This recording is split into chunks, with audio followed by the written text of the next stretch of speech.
Hello.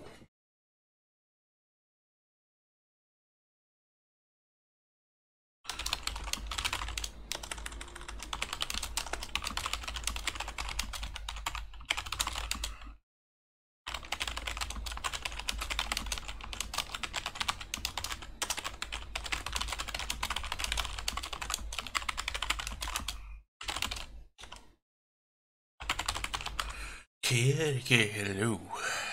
Words. Slightly here, slightly working. Waiting for IT to fix your issues. Freaking issues. Freaking IT issues. There's no shortage of them, it seems. Here's hoping they take a while to get them fixed. It seems counter to what you would actually want, but it does mean you don't have to deal with actual work stuff for a bit, I would assume.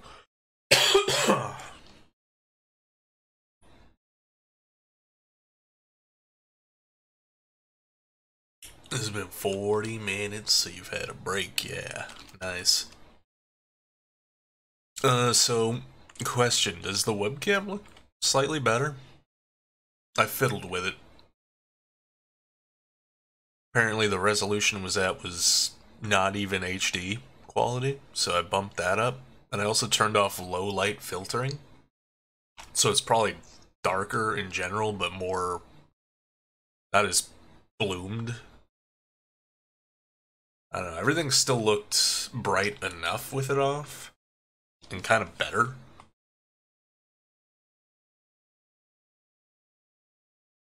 So I turned it off for now, just to see. Just to see how well it works. It does look better, a lot more clear. Good! Because I noticed that when I was messing with VODs, I was like... Especially like the VODs where it's like this, and I'm like, my face is permanently slightly fuzzy, which should not be the case. Because it's a reasonably new, decent webcam that, should be all HD shiny, so I was like, why, what am I doing? What have you done? Webcam? Looks good to you? Much more clear? Nice. Hey. 10 seconds of fiddling. Made an improvement to the stream, that's nice. And that's from mobile, oh damn. Oh, also, because I needed a way to get around the restrictions of my whole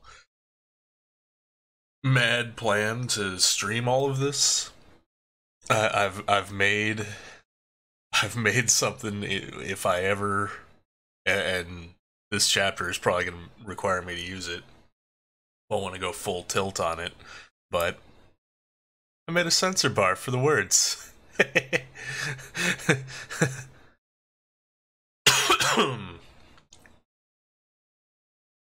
So that I can write the hot and heavy stuff without worrying about breaking any TOS shit.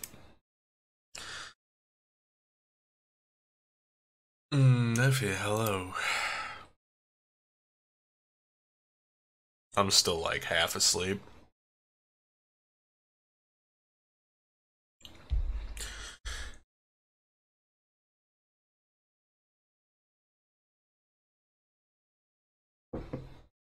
Need to add a GIF for people to be watching something entertaining while I do the writing things. Well, I'll take suggestions to that, because my initial idea for an entertaining GIF for people to watch would, again, not be Twitch safe. I would just find a delightful dancing girl in the nude and have her happily dancing about on the side there. That would be my go-to for a GIF, an entertaining GIF.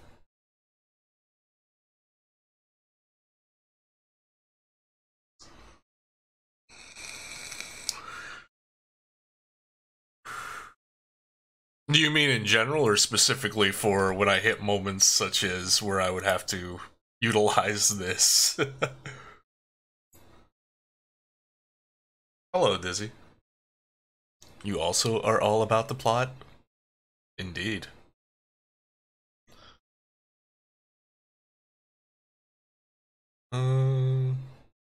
See, now I'm thinking. You mean, okay, you did mean what? Not just in general. How to edit YouTube? You want to make me a clip reel? Wait, what? Neff's working on one, I think. Wait, edit YouTube?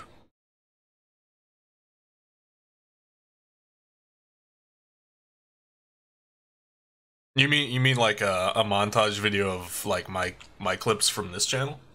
Yeah, Neff's working on one.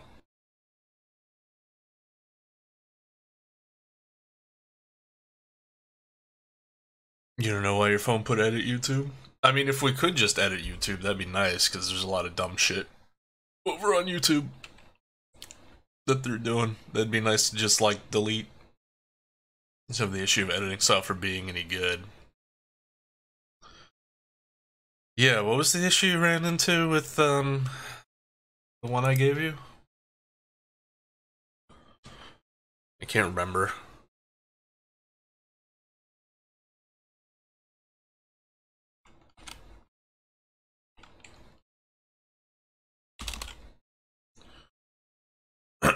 You have a lot of stuff cut and ready. Right.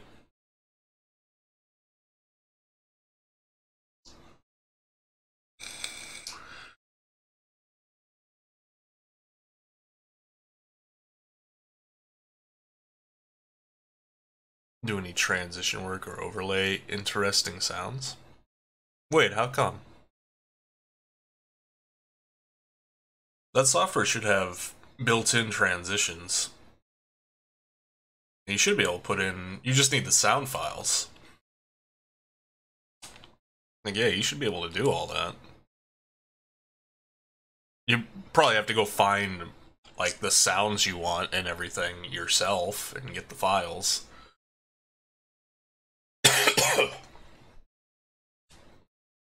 I'm not sick. I'm just very phlegmy when I first wake up. Very snotty. I assure you. That's why. So I got this shit on my desk.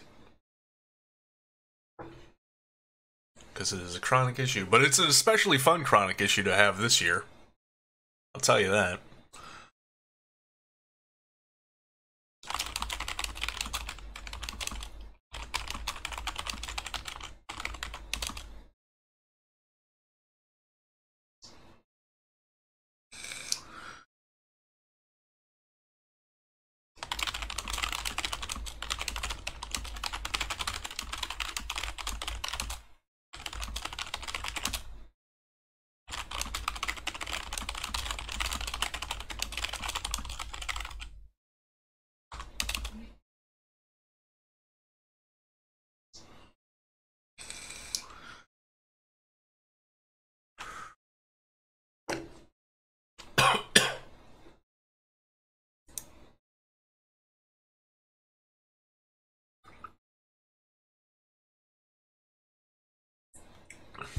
This wait for the new WoW X pack is getting too much. Just hack the WoW servers and steal it.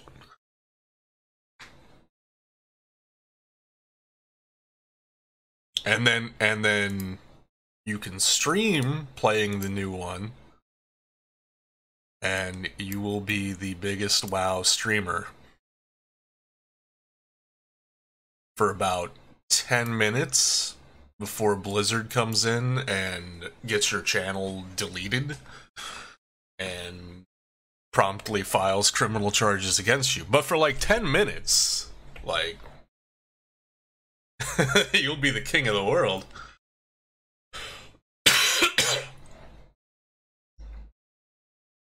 It will not run at all for some reason? Okay, so how did that happen? Because last I saw, it was running fine. Because you were using it.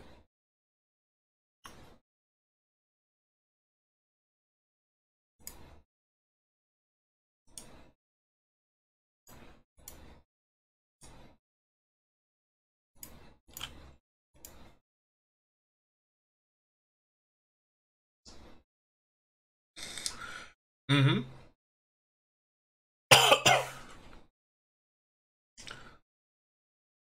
Another thing is, I think I need to change the atomizer in this. What's going on in New WoW? Dizzard? Is that Dizzy's new nickname? Dizzard? Tells you as soon as you try to run it that it has stopped working. No error code, no further information, it just instantly stops working.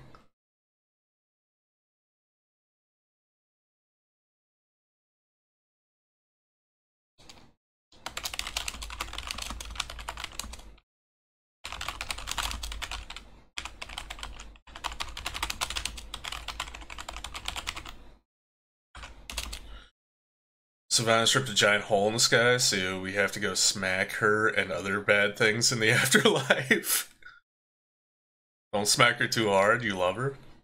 What if she was, like, into getting... Like, maybe she ripped the giant hole in the sky so that, like, she could get a little smack. Like, not like, violent or nothing. Well, kind of violent, but, like, maybe she's into that. But she doesn't want to, like, broadcast to the whole World of Warcraft that she's into it, so she's got to set up situations where it just happens naturally. And she can be all like, oh no, but inside she's like, oh yeah. My plan. My secret evil plan. It's working perfectly. New headcanon, there you go. Surely did by becoming the war chief of the Horde. Yeah, there you go. Was this the same chick who burned down the tree?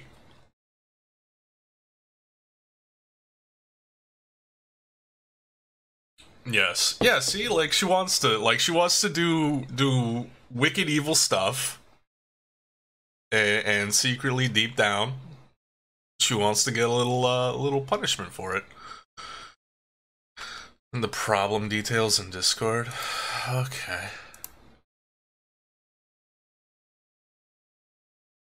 Unmanaged exception.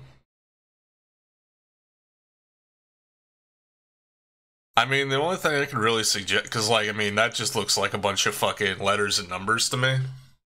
The only thing I could suggest is, like, try Googling that and see if anything comes up. Like, any common problems, and if not, then, I mean, the software is pretty old. They've been begging me to update it and get the newer versions for, like, years now. So that just may be a thing I've got to do. But first I gotta fucking buy a new TV. Because our old-ass Vizio that I've had for years upon years finally decided last night that it was just... It wasn't turning on anymore. It was like, I'm done.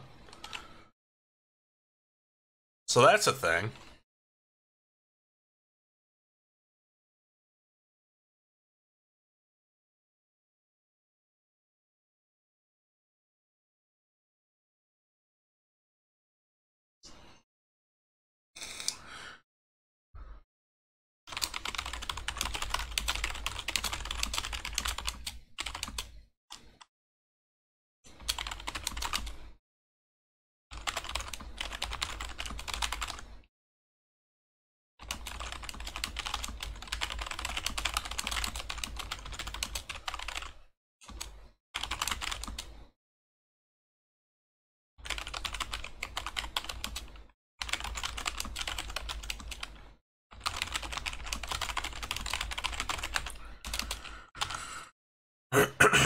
Found an answer advising that it is an access violation. Okay. The only thing offhand I could think of is, like, trying to run it as admin. Because sometimes that works to solve issues. Did some stupid shit during D&D last night. What did you do? What did you do, Dizzy? You missed some spooky-ass movies last night, Dizzy. You probably couldn't have watched them anyway, because they were both limited availability. But they had high-level spoops.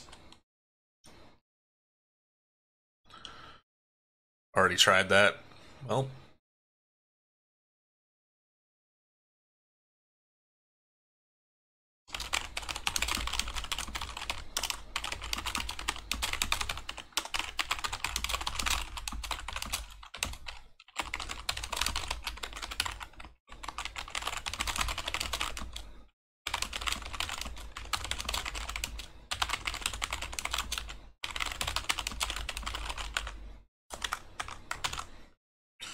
Robbie, hello. I already gave you your fucking duck.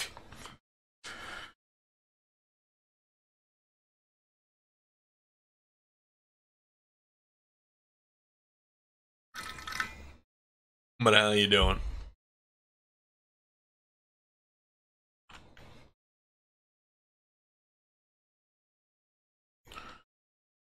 Oh, it says you have to reach out to Vegas directly for the fix. Oh, lovely. Checking their FAQs now. Ducks are awesome, though. They can be. They do like bread.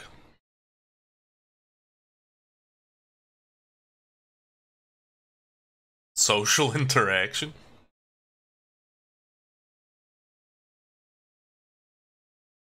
Not feed the duck bread? You should not feed them bread? I'm gonna go feed a duck bread. Want to rile up the internet? Tell them you're feeding a duck bread. Watch them dance. Watch all the duck splainers dance before you. You'd saved a group of Minotaur from the slavers. Yes, we're still on that slaver ship. Been there for 3 fucking sessions now. Minotaur tries to convince them to leave the League of the Minotaurs and join your mercenary group. He gets one of them to switch sides. Your character overhears this conversation, turns herself into a Minotaur, and walks up to them saying, "Oh yeah, the League is shit, come join us." And your Minotaur didn't even realize it was you until you passed a skill check to signal him the mask on your belt. Nice.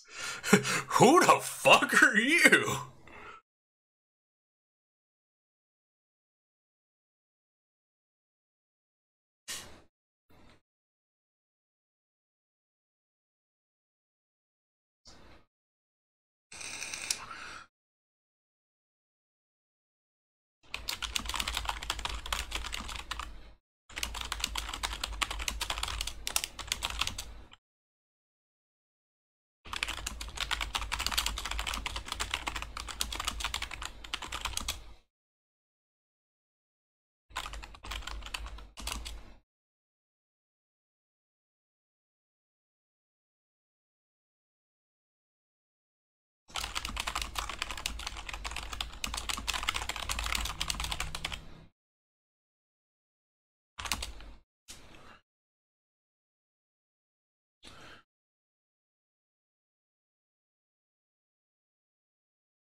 It just gives you a link, so you click on the link because apparently it's an update for the software. What page does it take you to? The upgrade page? Is it the upgrade page? Yeah, the upgrade page. Fun. Got another one to join you, but the final one wasn't convinced. You swear you're turning your DM's hair gray by constantly trying to recruit everyone to your company.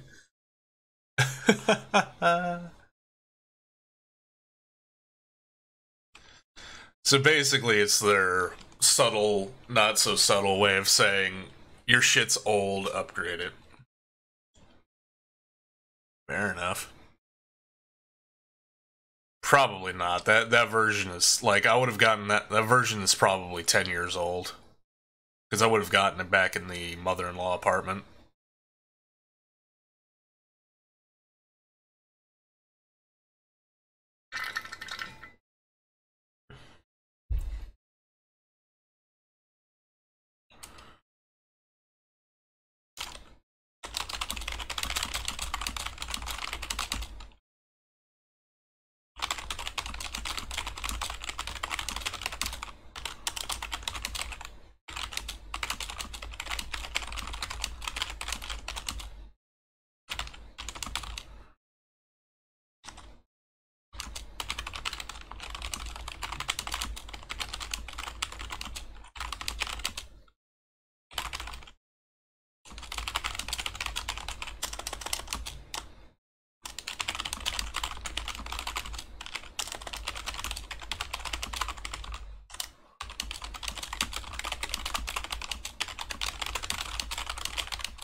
Random horror trivia.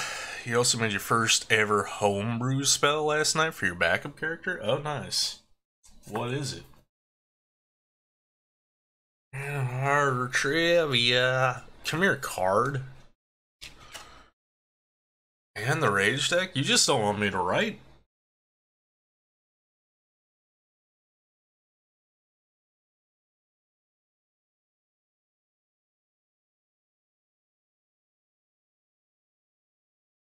Yeah, we did all those.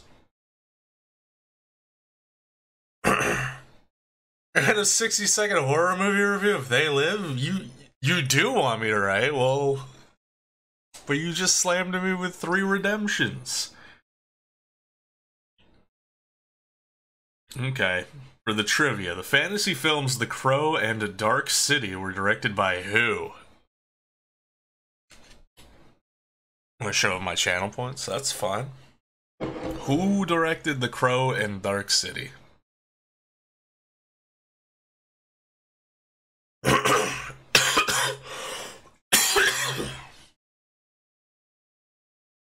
It's a cantrip, which means it doesn't take up any of your spell slots. It's called Moisten Self, and it moistens your character's skin for 1 hour because he's a froggy boy who needs to have his skin wet for 1 hour or he'll fucking die. Okay, that didn't go in nearly as perverted a direction as I thought when I read the spell name. It is Alex Proyas, yeah. I believe he also did some shitty Nicolas Cage Knowing? I think he did Knowing. The shitty Nicolas Cage movie that was like about the apocalypse or aliens or some shit. Dude likes circles. I remember that. Dude likes circles. He ain't moister than an oyster, he die sadly. Ah. Well, that sounds like his life motto.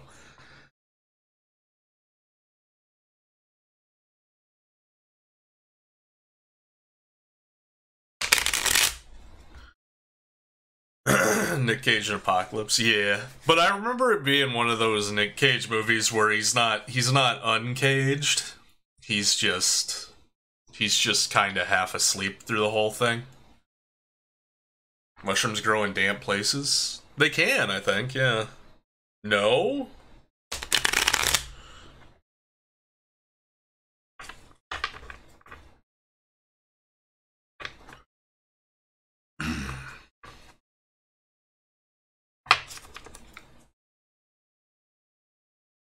No what?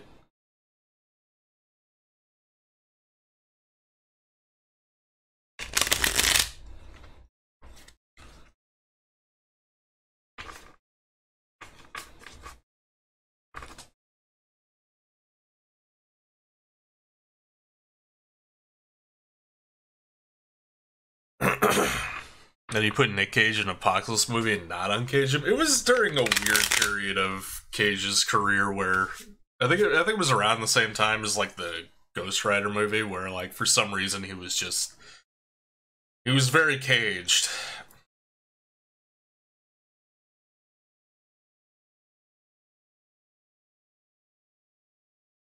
He was trying to play normal. They did use their Nick Cage wrong.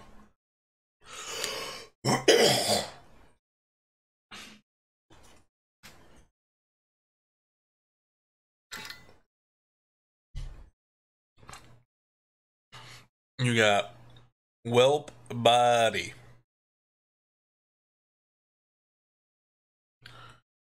Hopefully they do, because he's a fungi frog. Oh shit. It's a gift. Reduces your target's rage by 3 for the rest of the game. Target's rage can never be lower than 1 as a result of this gift. Well, that is a body. Yeah. That's the card. Tells me about you that, you made me do this shit on an off day where I don't usually stream and my brain isn't fully caffeinated yet. It's like, it says something like, well, that's a body. I'm just stealing what you said.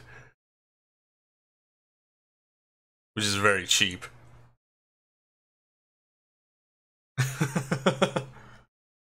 Sure, let's do that. The fuck was it? The 60-second movie review of They Live? Easy. They Live is a film about space aliens fucking with us as a species for their own money-grubbing needs. But really, it's a movie about one man wanting another man to wear a pair of sunglasses. And the one man will not stop at anything to make this other man wear the sunglasses, and the man not wearing the sunglasses really doesn't want to wear the sunglasses. And drama unfolds. It's the struggle of one man trying to encourage another man to put on a pair of sunglasses. That's what They Live. That's my review of They Live. And bubblegum, yeah. Bubblegum is involved. Because you can't wear sunglasses without your bubblegum. And that's why he's so angry, is because he doesn't have any bubblegum. He gets very, very irate about this situation.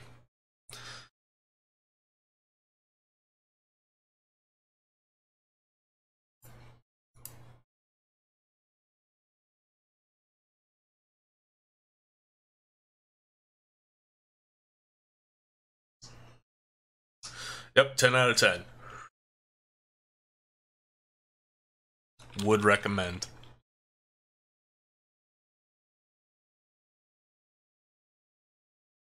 Accurate review is accurate. Mm-hmm.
You also finished Miles Morales yesterday. Someone managed to make the web slinging from the first game even better. Nice.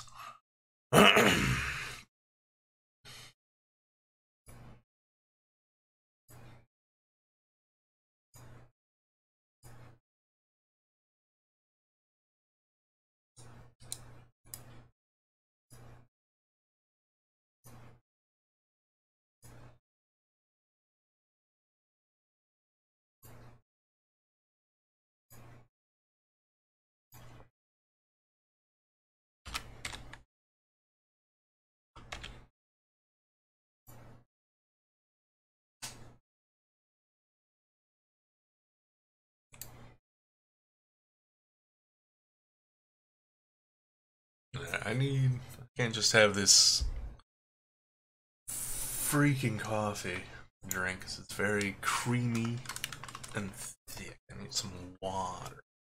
Throat is dry. So I'll be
can do a dive to build speed now, and a venom jump to give you some extra height. Nice.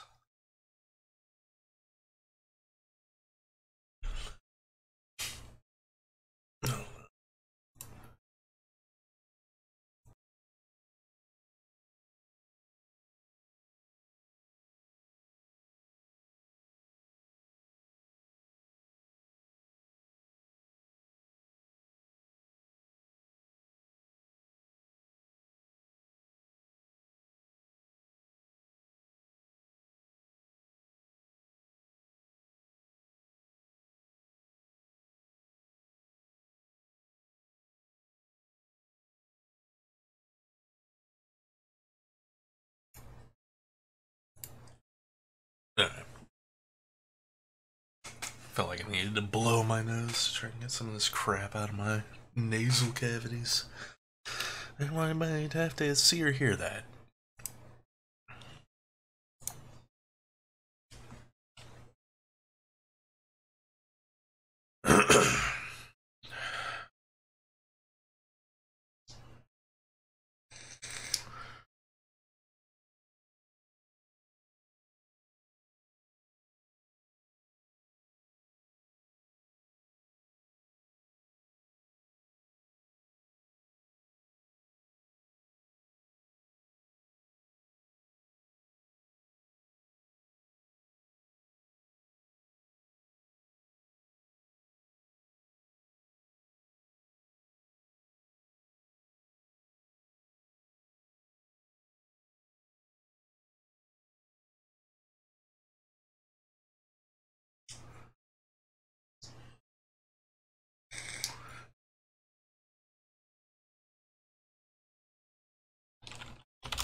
Do I want some lunch? You can make me one of those French bread pizzas. Yeah, that'd be good.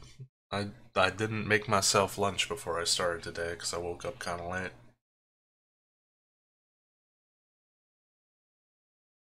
I didn't feel like waiting until I was like, yeah, I could eat to start because I was like, I'm already late. The fucking words, man. They ain't gonna write themselves, and I can't write them if I'm not streaming.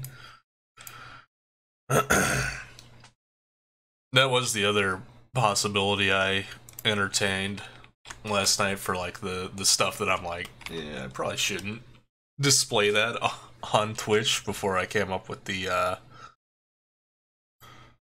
censor bar concept. I was like, well, I could still like record it so that there's a record and the timer is running, and add it to the YouTube page. I was like, nah, I like the audience participation. And I started with streaming the whole thing, so I might as well carry through with that. Ah, so close to that split. 300 more words. 300 more words exactly.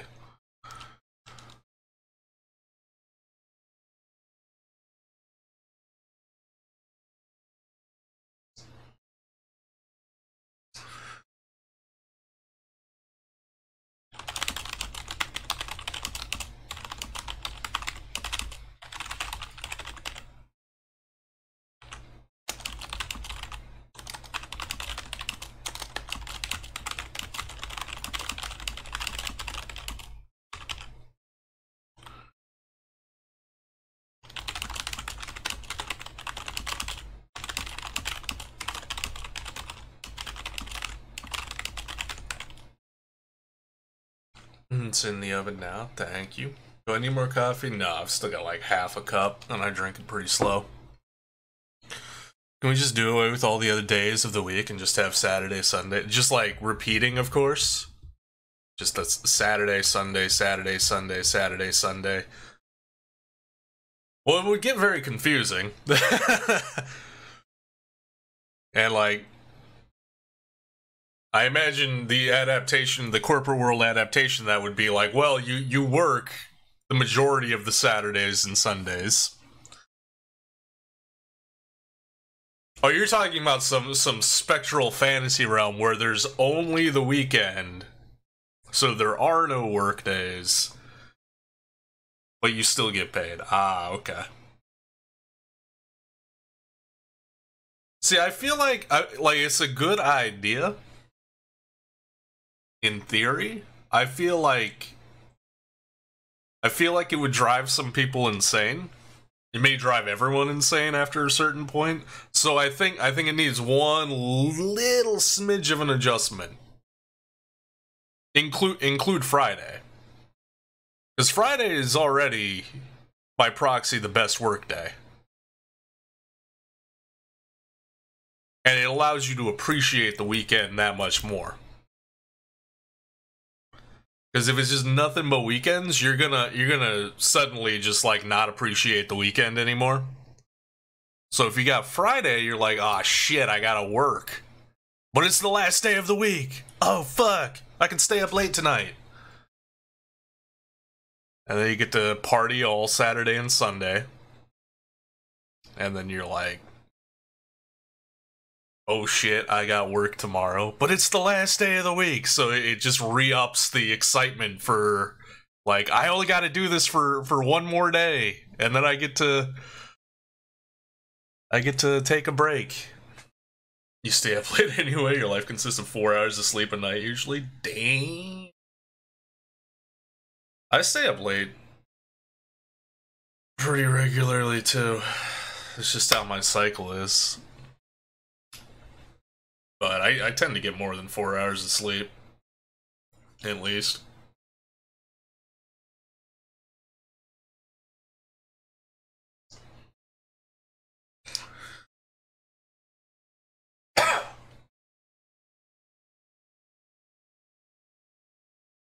You're working on it.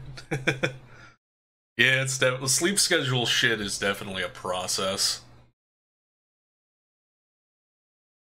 Anywhere from 8 to 10, yeah. Yeah, I get like an appropriate or slightly above an appropriate amount of sleep every night. I just fall asleep very late. After you dropped out, you should start a sleep schedule. You said after you dropped out to start a sleep schedule. That's probably... It would have been more helpful if you had done that before dropping out.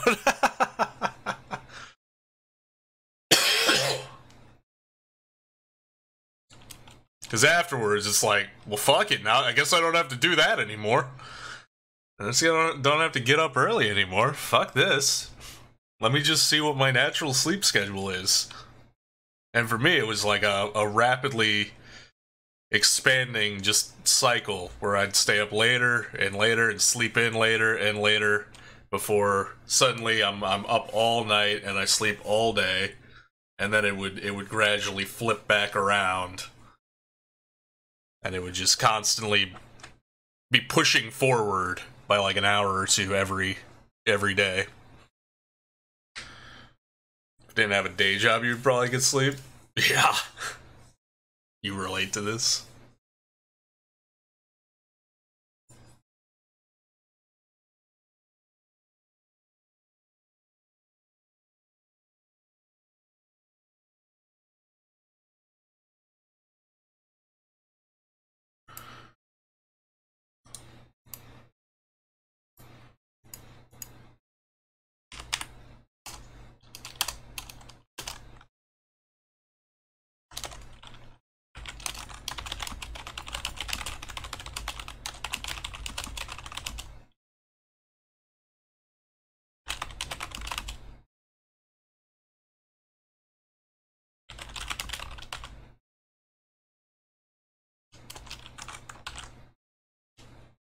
I'm sure you were usually up late from all the anxiety and other shit that you couldn't sleep.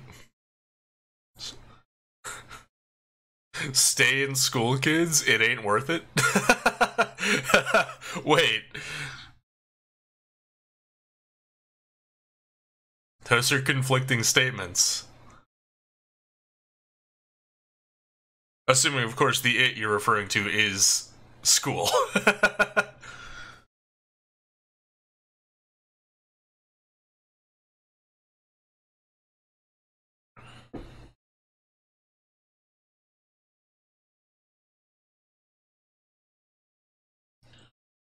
Can be worth it, but it can be super difficult, yeah. I mean, high school in particular, like, I dropped out my second year of high school. And I don't feel like I really missed that much.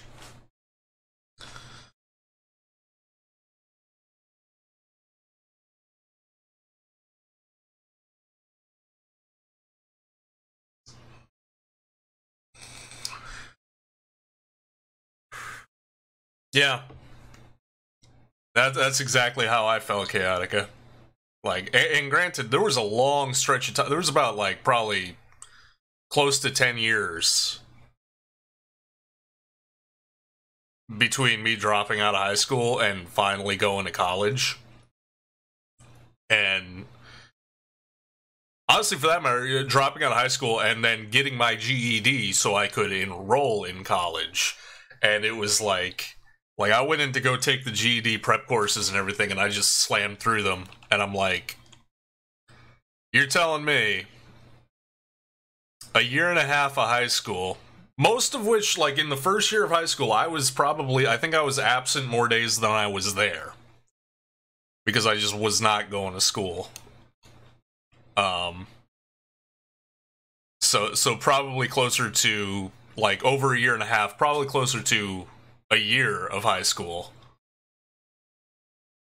Plus 10 years of not focusing on or committing to remembering all the bullshit that they taught me, that I was there for. And then I just basically breezed through the GED. I'm like, alright, so what did I miss?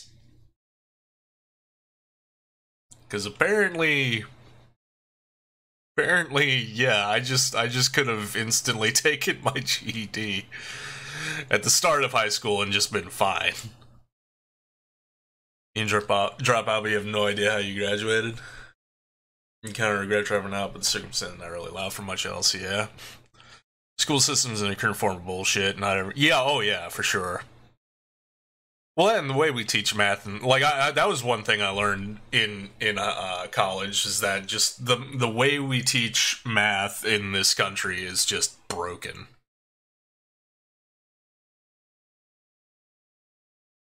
In the month and a half of 10th grade you skipped like 15 days because you just not want to deal with the anxiety and the shit you got from other people. Yeah. See, I can't even really, like, at least on a conscious level, like, I wasn't anxious, I didn't have anxiety about high school, and there was nothing really all that bad happening to me in high school. I just didn't feel like going. Like, I was basically, I think just, like, I wanted to do other stuff, and like, nothing in high school was, like, or very little in high school was interesting to me, so I just...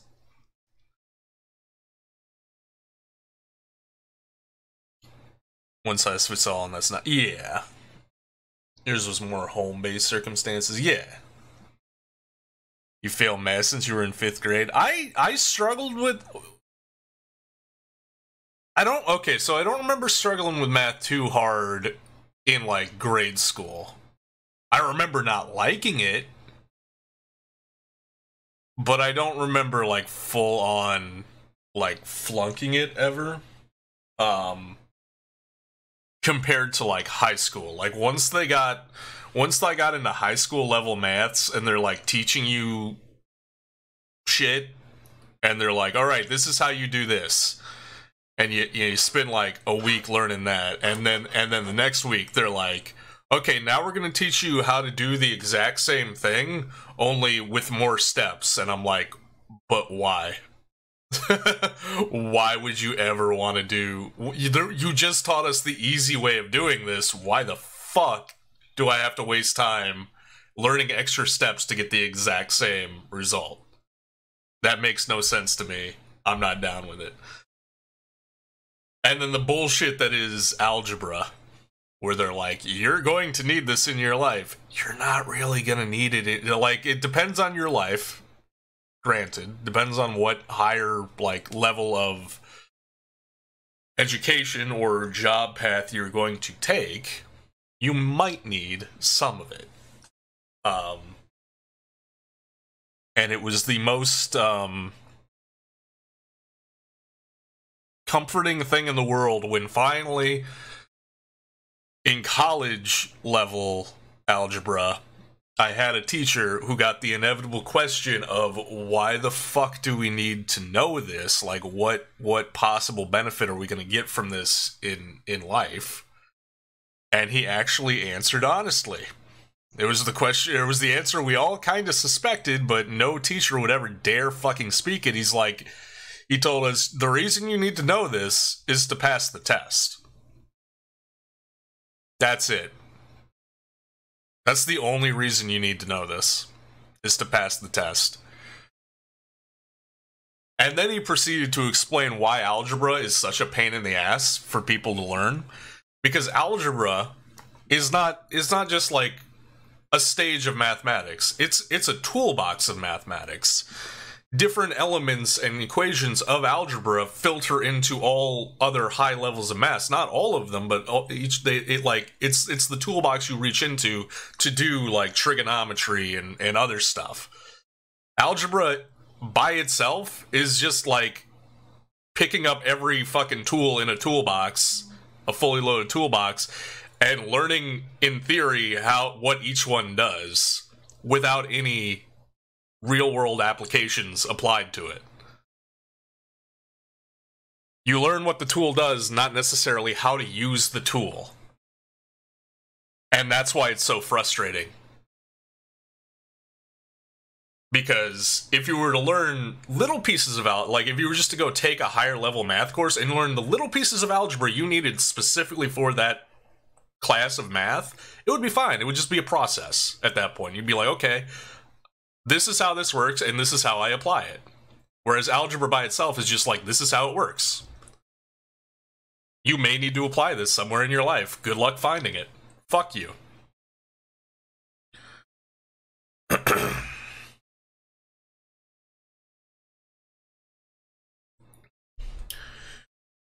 First grade you ever got was a 3% in dance class? You had dance class? 9th grade Canadian schooling is weird as fuck. Yeah, that's interesting. But there'd be a dance class in high school. Trained student in the beginning. Towards the end of the semester, you always be a DF student. And you got an ADD diagnosis like 3 years ago, even though your brother got one when he was like 8. Your dad has some heavy symptoms. No red flags there. Oh no. Your mathematics toolbox is strewn all over the house and you don't know what the instruments really look like. Yeah. Still in denial at times. Panic disorder, severe depression, PTSD. You don't have the thing that everyone self-diagnoses himself with, yeah. 9th is last year of middle school for you. Okay. Yeah, it's the first year of high school down here. I remember, what was it, 6th grade? 6th grade, we moved And the 6th grade, like, school that I was going to, I was doing very, very well in. And then we moved, and the new school I had to go to was, like, a fucking shit show, and I hated it.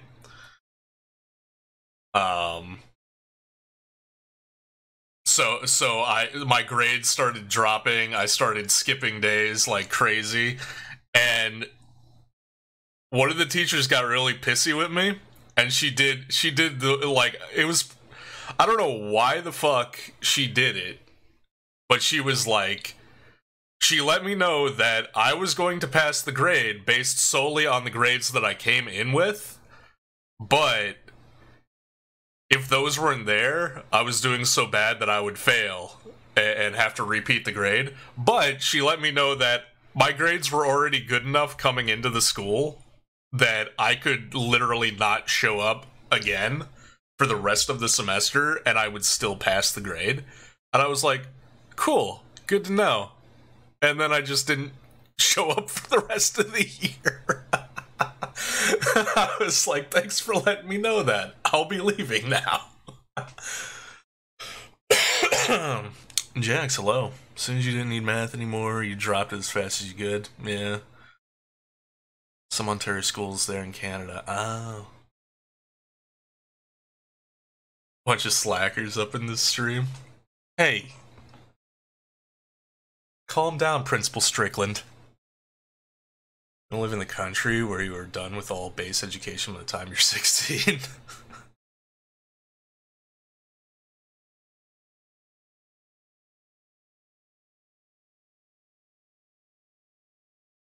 And then you have to take band, which lasts all 4 terms, or you take art, drama, dance, and singing class, which each one is every okay, 1 for each term.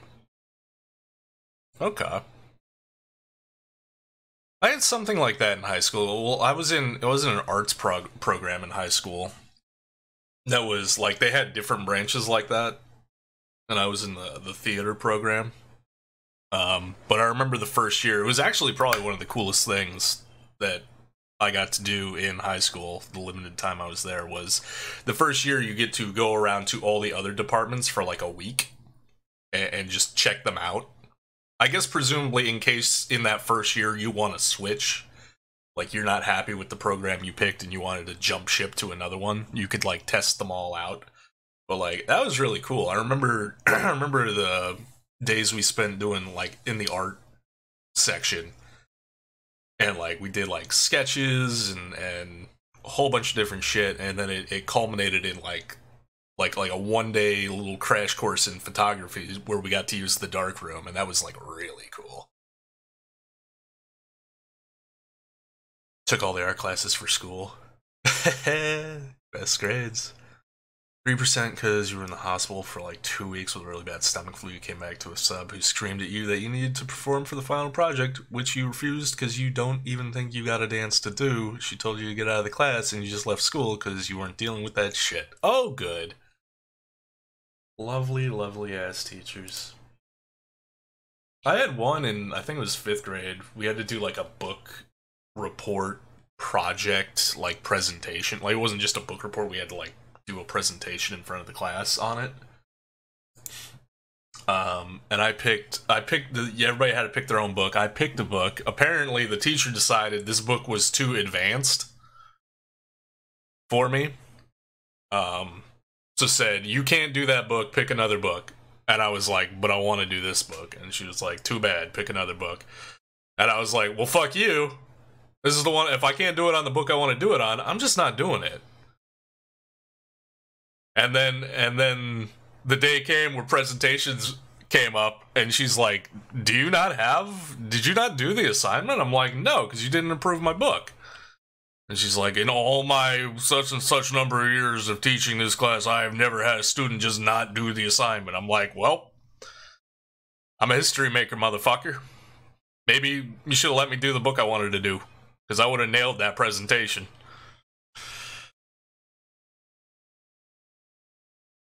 Hey, Sparrow. Yeah, it's been a while. How you doing? Oh, Jax, thank you for the follow. I'm plugged into a different computer, so I didn't hear the notification.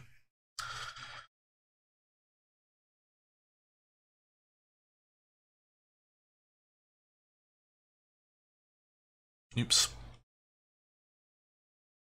Been good, that's good.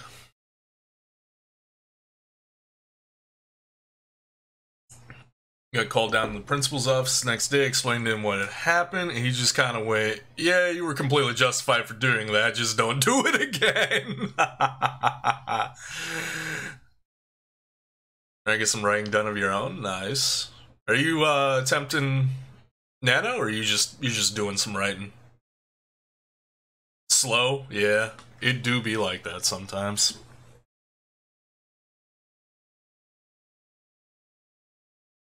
Chat, help. Well, ladies in chat, help. I need to pick out a sexy gothy outfit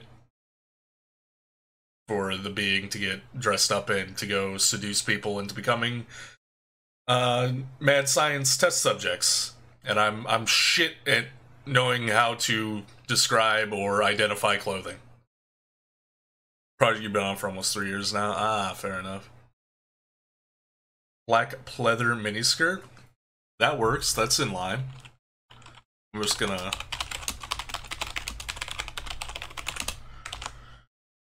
type it in. Send a book report story before grade 8 science class and your Rube Goldberg machine? You had to make a Rube Goldberg machine? See, that sounds like it could be fun. Halter top with straps that crisscross up the shoulders. Okay. Can you find, like, a photo of that? Just so I have a mental... Like, I'm pretty sure I know what you're talking about.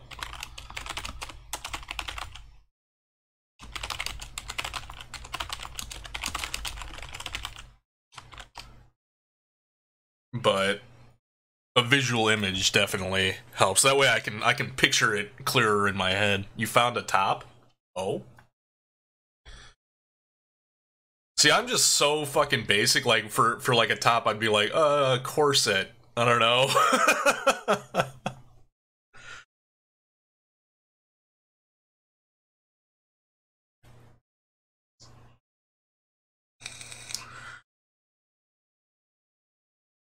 Oh yeah, fishnets. Fishnets are like a guarantee.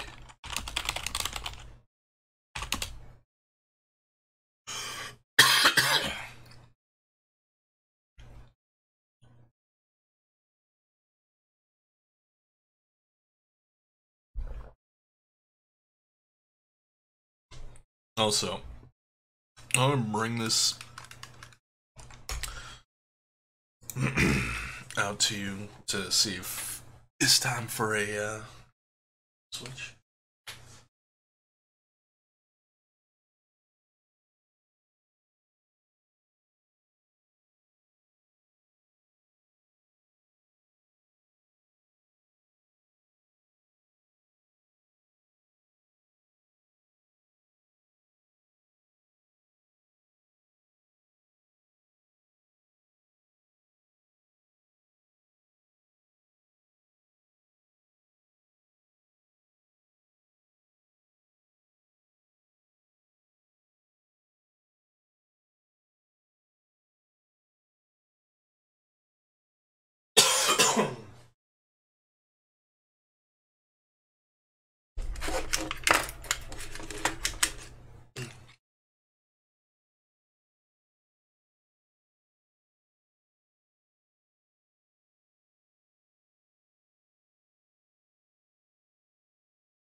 I figured.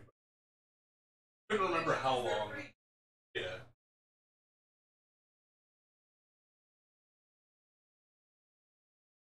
No, it's fine. I was just. It'd been since you put it up like that. Oh shit.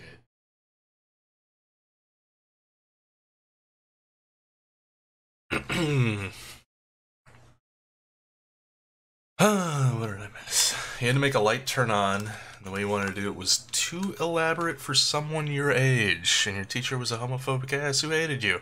Oh, good. That sounds fun as hell.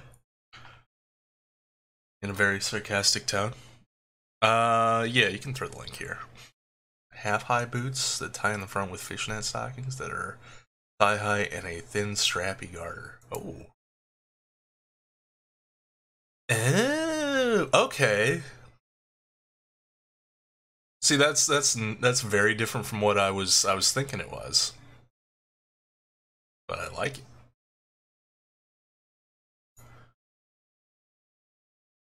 Streaming range sounds like a fun idea, though. It can be. It can also be very distracting, but in a good way.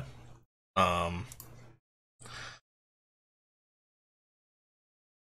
also limiting if you're like me and have a tendency to write very lewd things. But hey, that's why we got this. Okay, so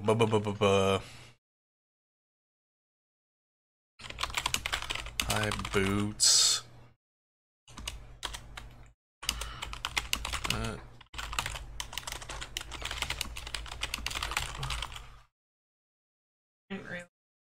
It's like a Pac-Man. It looks like a Pac-Man shitting? Oh. Yeah, those pellets came out very messily. Hot. Grab this in such a way where you guys can see it. You see Pac-Man shitting uncontrollably? You see it? Like, there's Pac-Man, and there's the shit.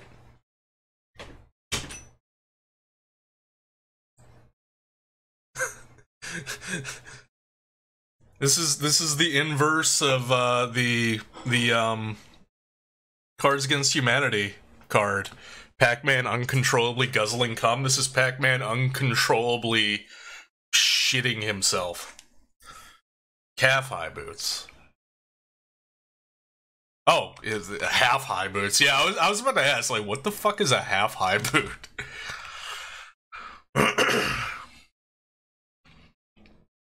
Yeah, I can definitely confirm Sarah would have, like, steel-toed shit kickers for footwear on demand.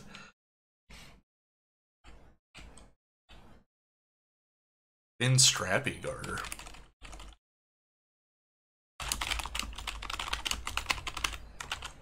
Not Carter. What the fuck is wrong with you?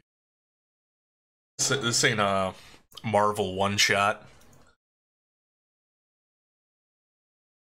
Fishnets on the arms too, yeah.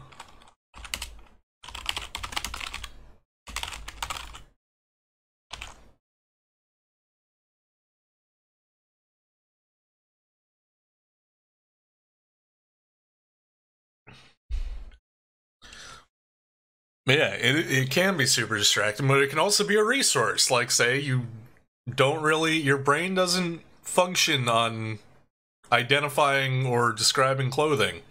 Ask chat. Just strap an extra pair of fishnets to make those. Oh yeah. Favorite thing is when the skirt is high enough that you can see lots of garter strap. Oh. See, I know exactly what you're talking about, and yeah, I approve. That teasiness. Human Fall Flat is apparently on sale on Steam.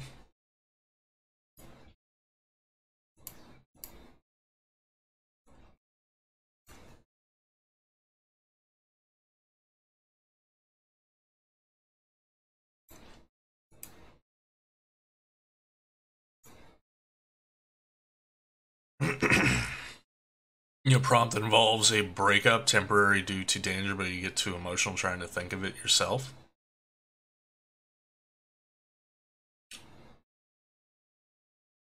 Wait, a prompt? Like a writing prompt?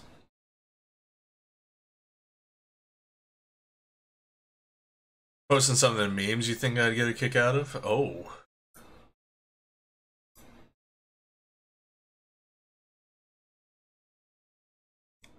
Get out of here, live split. I need to see Dizzy's meme. Ha! That's great.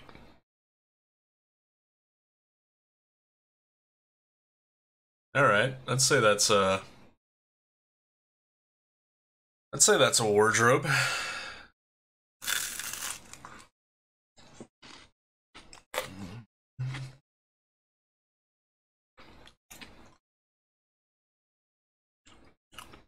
A quick half a line of someone saying, I cannot share with you because, okay.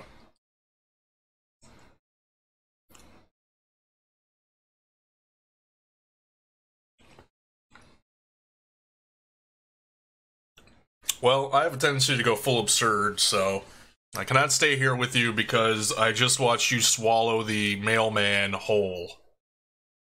And he's in your belly digesting right now, and I don't feel safe living with someone who's that hungry that they could do that. And is physically capable of doing that, because that's pretty fucked. Because you're made of piranhas, and I don't want to be chewed to pieces. Yeah, or that.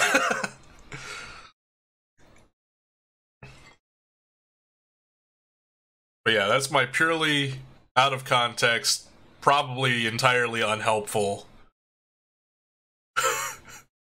attempt.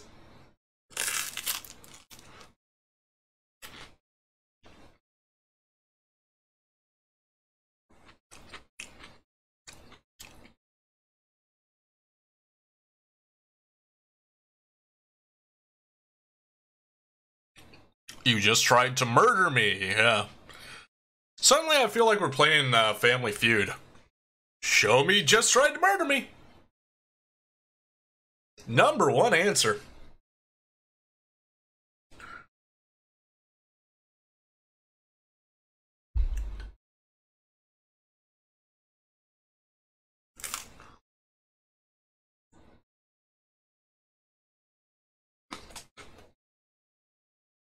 Because the world is crashing and burning and you have to choose the world over you. Drama! Yeah, drama and, yeah.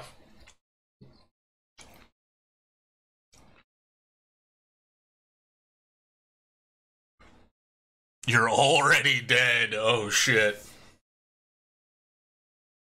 Yeah. Now it's like the best movie ever made, according to Fry from Futurama. This movie has everything: a vampire and an explosion.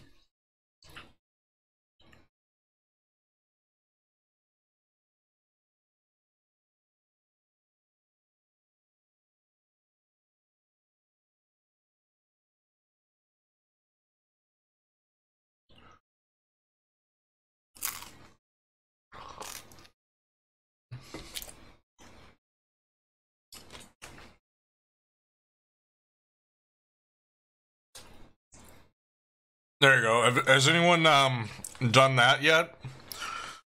Basically, Romeo and Juliet, only one's a ghost and the other one's a ghost hunter.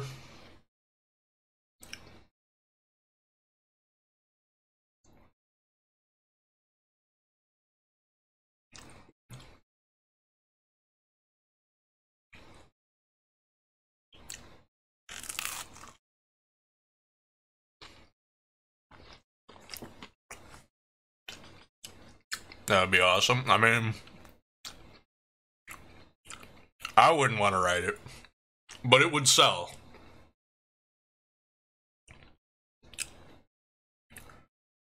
Enjoy that version of Romeo and Juliet? Yeah. We already know how it ends, yeah. Wait, but we don't, though. Hold on, no, because the end of Romeo and Juliet, they both die. One of them's already dead. So in this version, the ghost hunter would die, and the ghost would spontaneously come back to life? Hold on.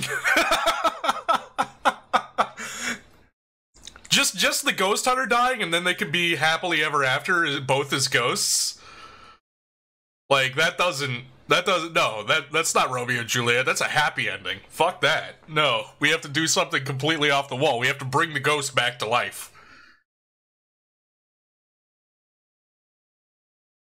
Ghost takes the ghost hunter's body. It was all a ruse the whole time. It's like, thanks for the body, asshole. I'm out of here. Or a person got ghost gotta like die. So the person that turns into a ghost is like still alone. Extra drama. That'd work too. Is not a ruse.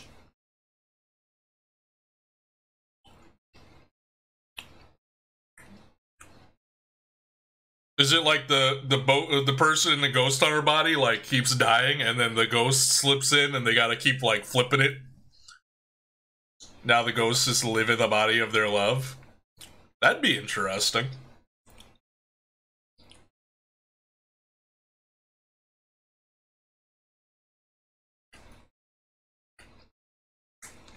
I've not seen Blind Manor. I only saw like the first 2 episodes of the first one before I was like, I'm not into this. Like, it had some really good atmosphere, but I just like, I didn't give a shit about any of the characters. And I asked, I was like, is this actually like a haunted house show, or is it mostly just family drama? And the consensus I got was, it's mostly just family drama with a little bit of ghost shit. And I'm like, alright, I'm good.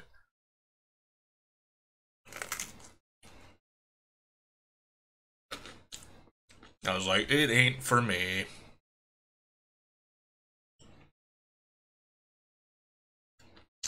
Why are we, like, unintentionally describing some of the plot that happens in the Bly Manor one? Ghostly drama, yeah. Which is fine. Like, here's the thing. I can't say it's a bad, because one, personal opinion, but, like, the one thing that, like, I could say based on the 2 episodes that I did watch is that it's very well made. Like, I could tell it was well made. It was made by people who knew what they were doing. So on the technical side of things, I had no issues with it. I just couldn't get into it. Some possession shit that would be fun. Ah, okay.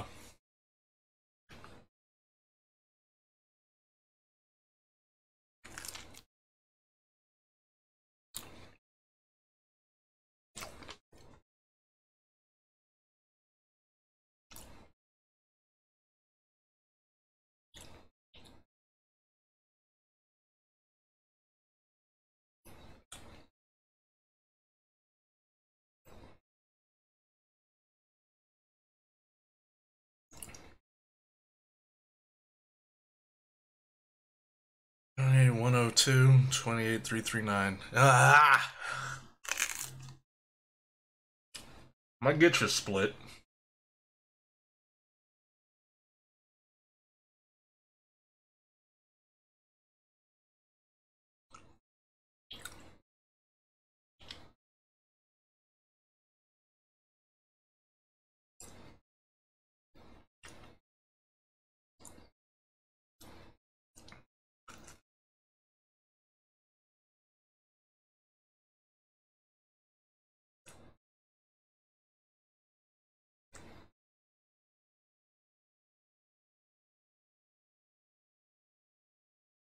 First series is more paranormal horror ghost driven than the second. It just takes a while to get there.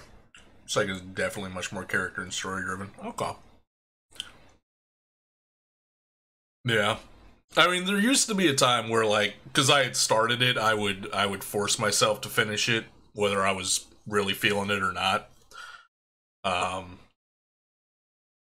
But over the last few years, I've kind of gotten to a point where I'm like, if I'm not enjoying it, like, it's fine. Like, I don't have to force myself to finish something just because I started it if I'm not into it.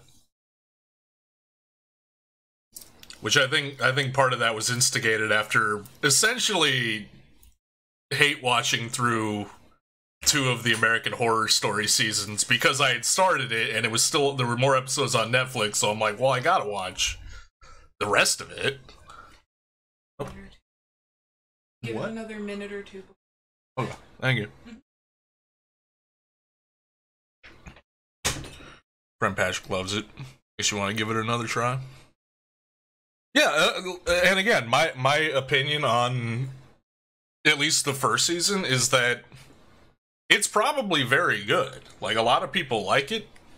It was, and like I said, from the bits I saw, it was well made. I just couldn't get into it. It's purely a personal thing. Welcome back from call. Am I working on it at the moment? I'm working on Slimoids, which is the novelization of a buddy of mine's horror movies, as well as the expansion of it. Because he basically gave me carte blanche to just invent the sequel.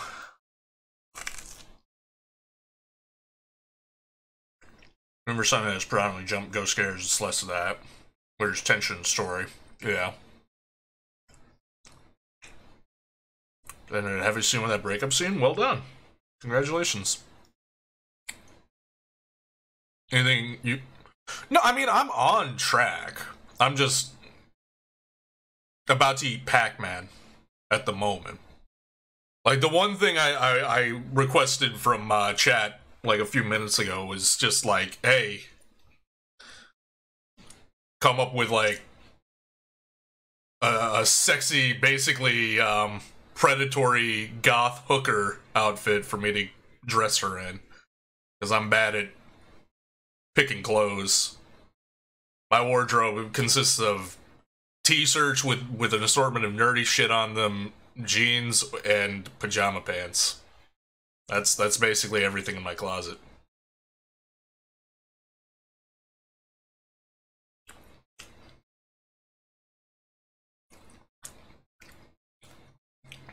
Yeah, I'm mostly on track. Like, I'm on pace to get to 50,000 by the end of the month. But that's if I hit, like, if I work every day and hit minimum goals. And since I'm streaming the entirety of the thing, I know that I'm not going to be able to stream every day. So I'm trying to get out ahead of it, but I think 28,339 is the goal for today. Or should be in line with today, I think. Shax deserves a nap. Don't we all? But it should be fine. I got a bunch of shit noted out, so I know what I'm doing. I just gotta expand on it.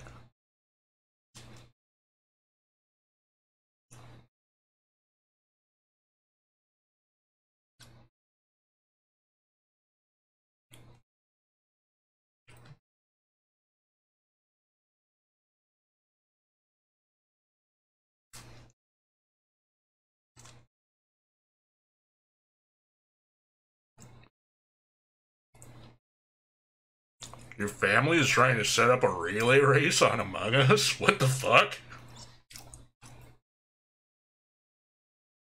Indeed, riot for naps.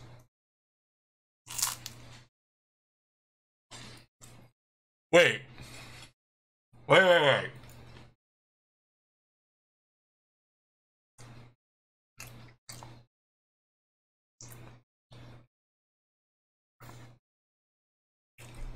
Would a riot for naps, by definition, be a quiet riot?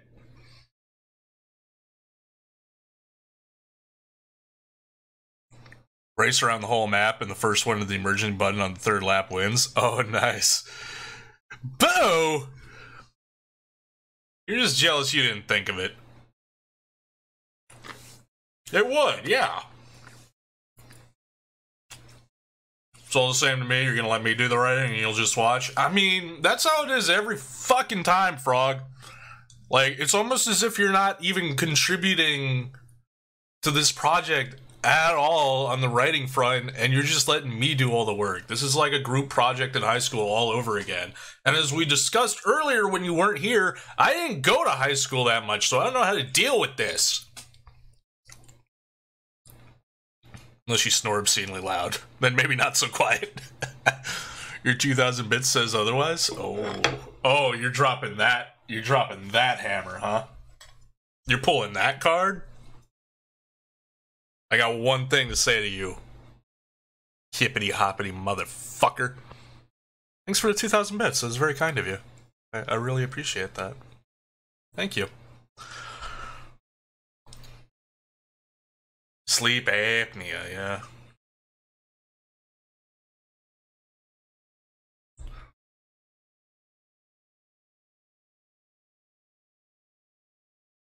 Can't use that catchphrase, it's too close to gobble gobble, motherfucker. Since they took your tonsils in Nom, excuse me. You lack the loud snores. Just join the Discord? Hey, welcome on in. Thank you. I'm gonna go, now that I've eaten, I'm gonna go use the bathroom, and then I'll get to attempting to describe a woman getting dressed in an array of clothing.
Mark it down.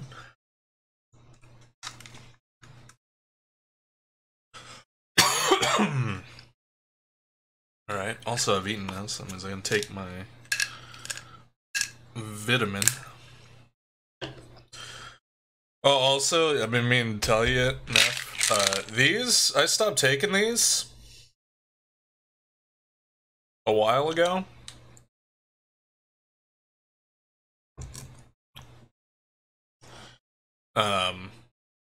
Because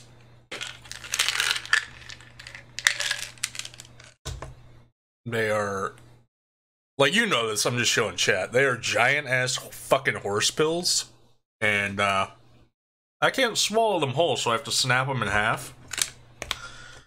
And I was taking them for a while, and then I was realizing that my stomach was just not okay. My stomach was, like, very upset with me.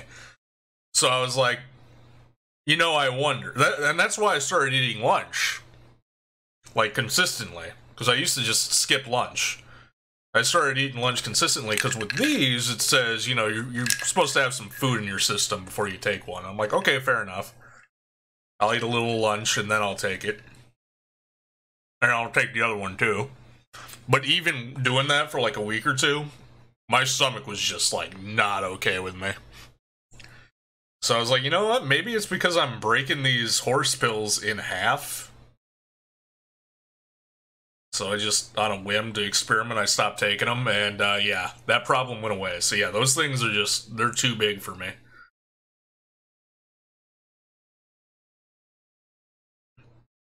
Well, it's especially fun for me to try and swallow, because I do not swallow pills easily. Like, I have to work, like, there's something in my brain and my throat where it's like, if it's a pill, like, that ain't food, and my throat will just lock up. I have to, like, force my throat to swallow it down. And the bigger it is, the harder it is to get down.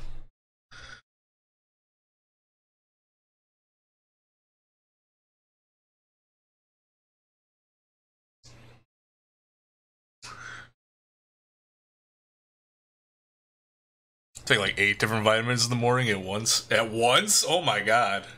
That's a superpower. Like, they're not gonna make a comic book about you because they're bastards, but, like, that's a superpower.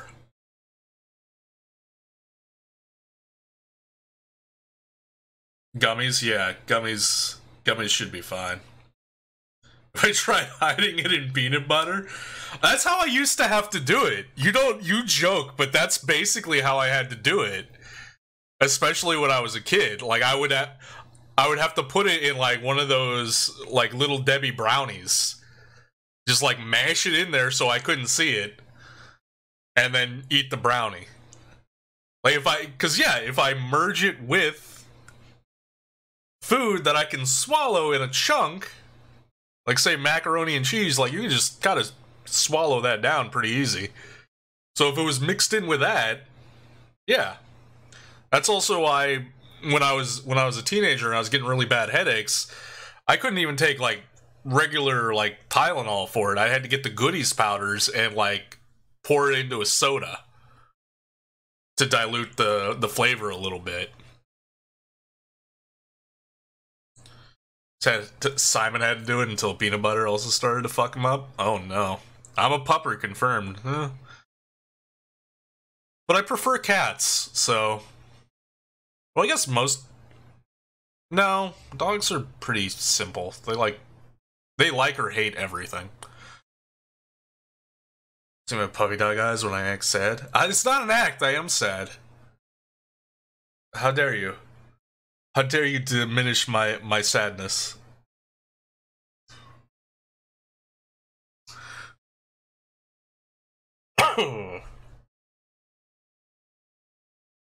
Dogs love cats, yeah.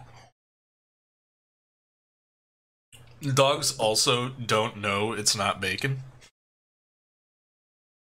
We figured out the truth. Well, now I have to kill you all. Line up. Take a number. Alright, don't delete that. We don't delete words when we're working on Nano. We just add to them. I swear to God, the temptation is just like copy-paste all my notes into the main file and just bank those words. It's getting more and more tempting. Even though I know at the end of the day I'll be like, I won't respect myself. We don't do well with numbers, remember? Well, that's okay. You don't need to understand the little printout number that you're holding in your hand waiting to die. You'll know when the number is up. I assure you. I'll let you know when the number is ready to be processed. You don't have to worry about the numbers. Let me worry about blank. Illumadoggy confirmed. Is the Illumadoggy a thing? Because if not, it needs to be a thing. It is now, yeah.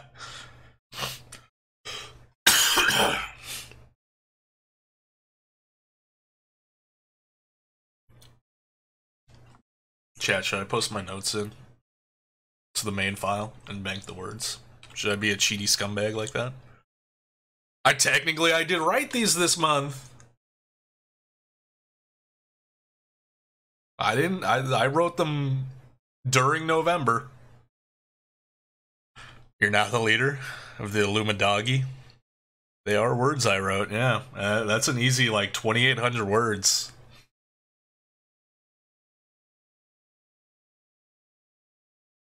Just rewrite them in my own... Yeah, I considered that being a workaround if I wanted to work on this when I wasn't able to stream. Just, like, type it in a separate file, and then the next time I go live, just copy it over. Like, retype it, copy it over. That might happen. I haven't decided whether or not I'm actually gonna do that or not.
Anything to make it less stressful for me? Welcome back, fish.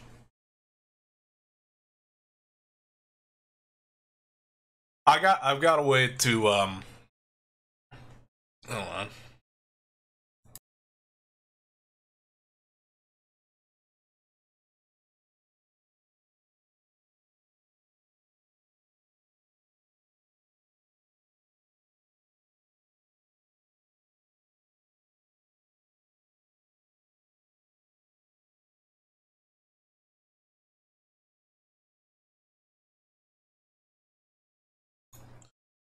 Explains why I can communicate Simon so well. I mean, I can communicate very well with Ray and Braxy, too.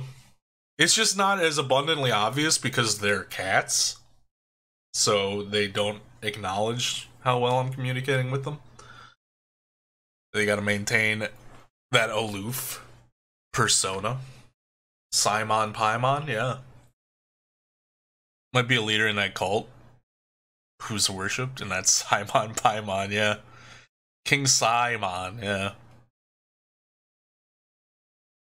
But no, I've got a middle of the road thing, something that will boost words very easily, but won't make me feel so scummy about it. Step one is you just move ahead, because I know how many chapters I'm going to be aiming for, and I know what the names of those chapters are going to be. So let me just fill those in to start with.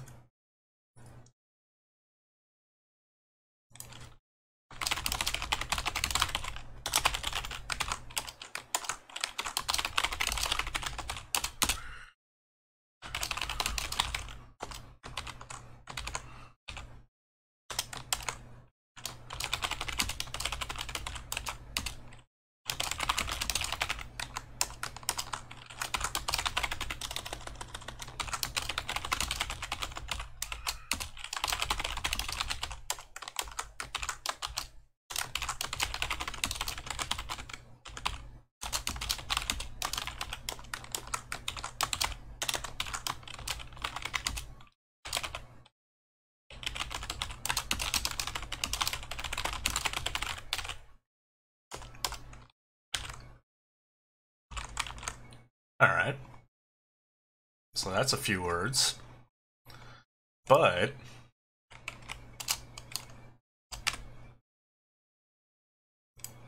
then we get to do a little something like this.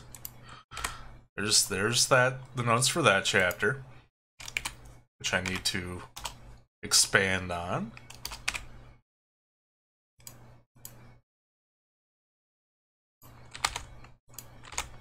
Notes for that one.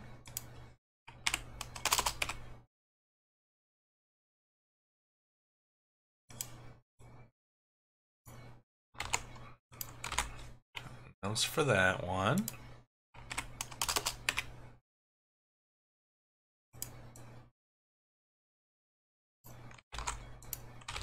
Yeah, one.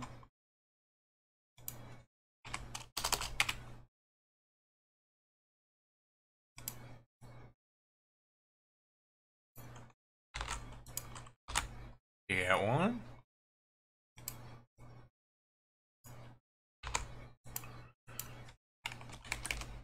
Yep. And yeah, one. Alright, what else do I got? Yeah, that works.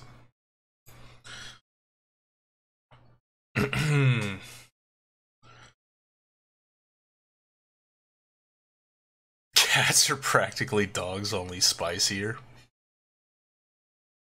Ray is not a muse, it is a potato dog. It's all their pointy bits. Oh yeah. You're typing on your phone, you just said something to me, but I gotta figure out what it is. What? There's so much fucking gravy. You copy your notes in a digital form, you handwrite them all, then get deathly afraid of losing them anytime the weather acts up. Oh shit, yeah.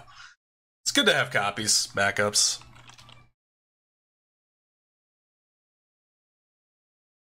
Okay, so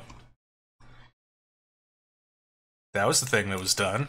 Where are we at now? Oh, look at that. Split.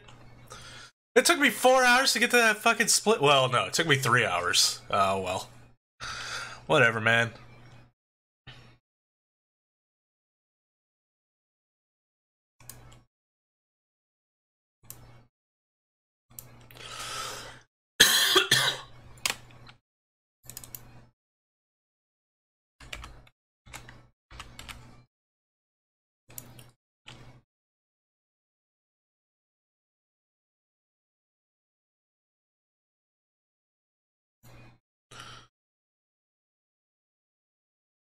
You realize you did not finish your sentence. Whoops. Alright. We've cheesed it as much as we could cheese it. Well, no, that's a lie, but as much as I'm willing to cheese it right now.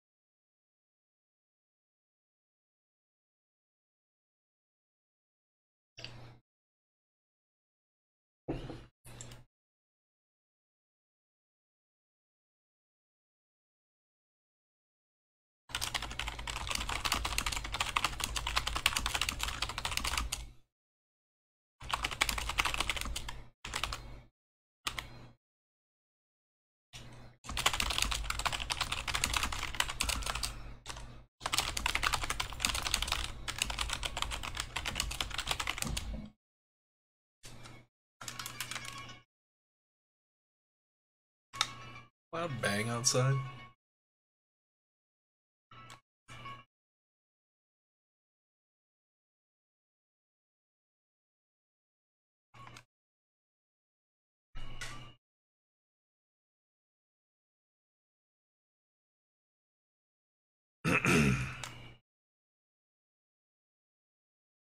So I'm staring at you, and you're like, I can't take you out yet. Stop stalking me. You gave him the whole side of a bed. Something going on outside, upstairs. Ah, okay.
I think what also kind of fucked me up after I finished writing last night was the abrupt realization that of a motif that I apparently just keep getting drawn back into. It's not intentional, it just keeps happening. And once I realized that, I was like, oh my god, like, pretty much everything I've done has that element in it very strongly. Like, there was definitely recurring themes and vibes and whatnot that I come back to that I was aware of and intentionally did. Like, explicit sex and violence and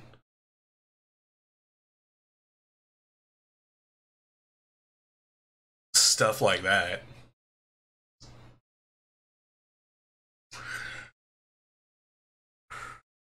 But I realized how often I come back to the well of, like,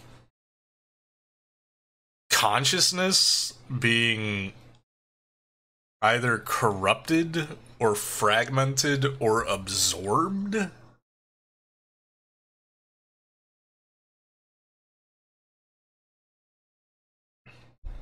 Because that was a huge part of the Black Melt books. And there was a pretty primary element in Saucermen against Hell's Beauties. Hell, even Nadia has it. Or it builds up to it.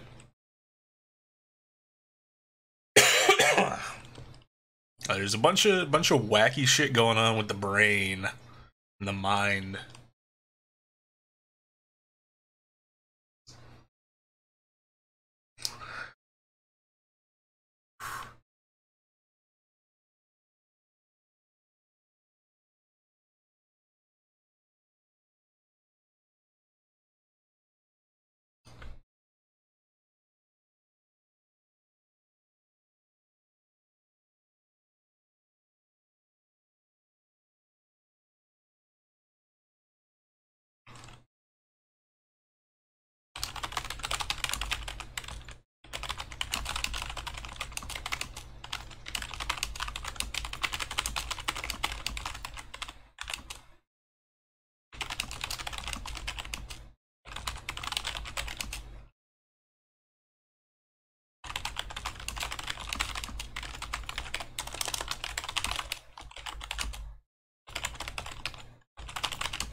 I'll very much try and convey things that can't make sense. Yeah, that can be fun. But yeah, I don't know, like, I keep coming up against the same theme of just, like, two consciousnesses merge, like, or not even just two, but, like, just consciousnesses merging in some way. Whether it be one overriding the other one, or them being smashed together, or splitting apart, like one consciousness splitting apart in some weird way.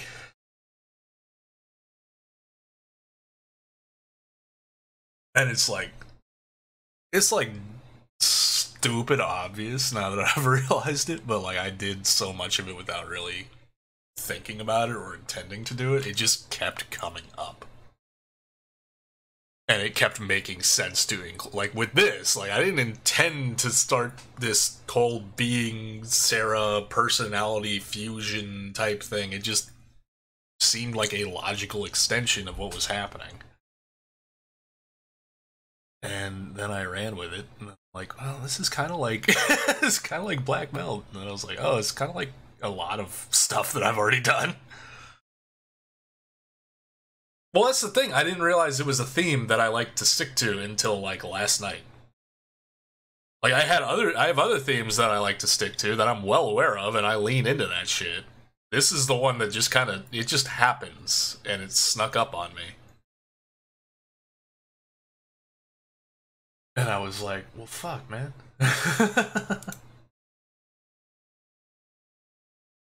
It's like that shit where, like, you don't realize you're doing something until somebody points it out to you, and then you're like, do I? Holy shit, I do. Do I want to be doing that? Why am I doing that? Because it's something in the subconscious guiding me to that. I mean, maybe. Second, I mean, it's the fucking way the characters run around inside my head. There's plenty of them.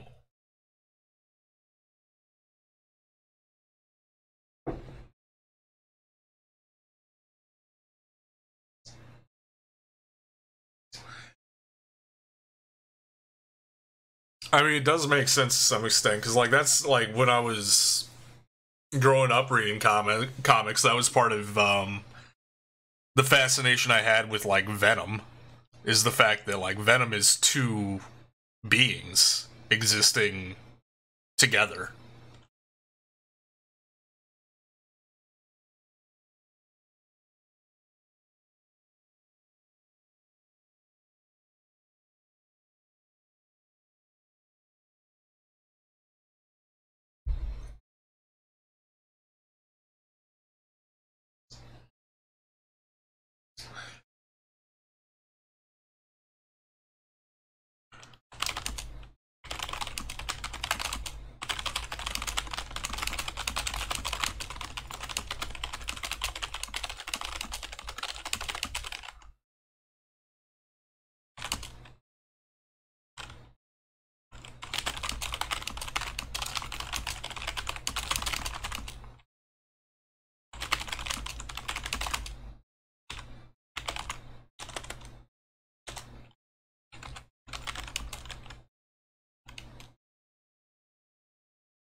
Some of your favorite scenes involve abstract settings and geometry. I can appreciate those, like, from a visual standpoint, but I don't think I would be capable of writing them just because I would struggle with like how to even. I would want to cheat and just be like, find a picture and be like, it looks like this shit. All right, we're moving on. Climb the top of a staircase only to realize you've instead descended a different staircase. Ah, yeah, the MC Escher style geometry.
Most important way to describe something like that is to not let the narrator see the whole picture, just the effects of it. Yeah, that seems like if I were to attempt something like that, I think that's how it would be more the sensation of experiencing it more than an actual, like, straight up technical description of what is being seen. Yeah, yeah.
I think I've heard of Antichamber. I think I might have Antichamber. I don't think I've ever played it, or if I have, it's been so long that I don't remember it.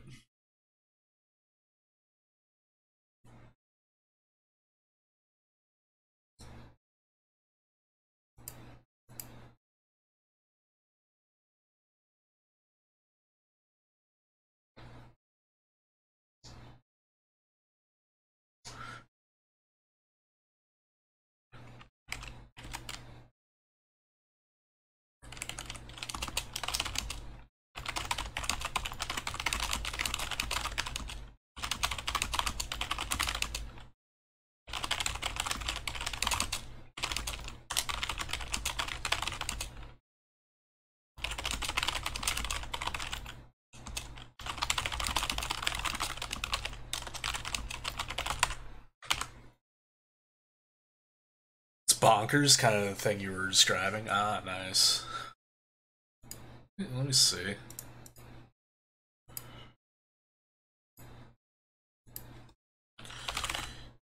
Yeah, I do have Antechamber. I have not played it. I got a lot of fucking games I haven't played.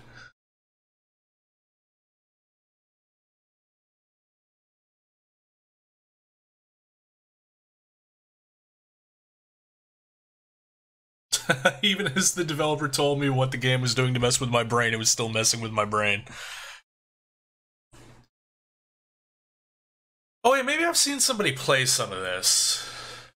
Because watching a video of it, it looks vaguely familiar. Although it also seems like it has like a lot more abstract, clearly, but kind of a slight Stanley Parable vibe.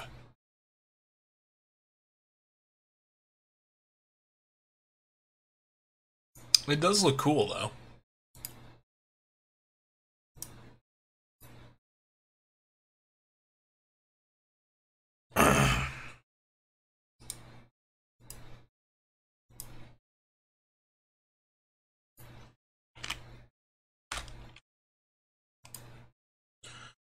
I haven't played Parable yet. I've not personally played it, but I've watched like a full like run through of it. It's very good.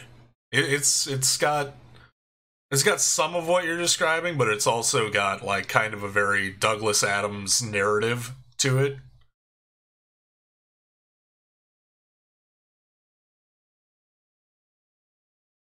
And a sense of humor.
You're impressed I can keep track of how many words I add as I type? Oh no, no. That's quite easy. That's quite easy. Where is it? Let me grab this. Let me grab it. Fine, fuck you. I'll start from up here. Yeah. Total words. you just type in your total word count into the Nano website, and it will tell you how many words you've written on a particular day.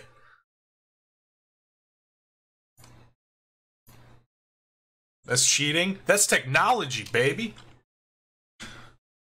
Everything is a big cheat. Antechamber's just puzzles. Yeah, that's what it looks like. Like game style. It seems like there's a little bit of a through line between the two. The difference being Antechamber is just straight up just it's the experience and it's the puzzles. Whereas Stanley Parable, like there's a story narrative to it and like a pervasive sense of humor to it all.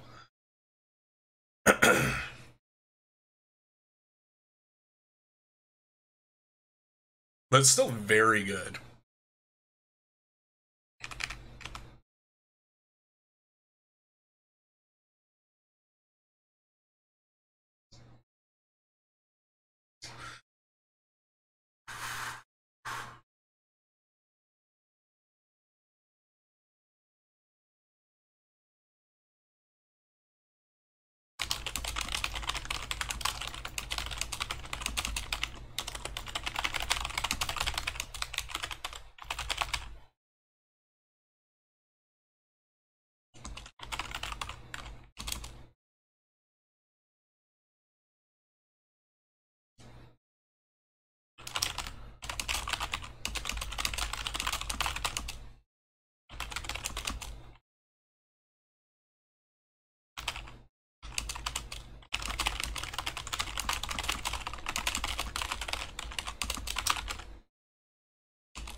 Yep, I put 2 spaces after punctuation.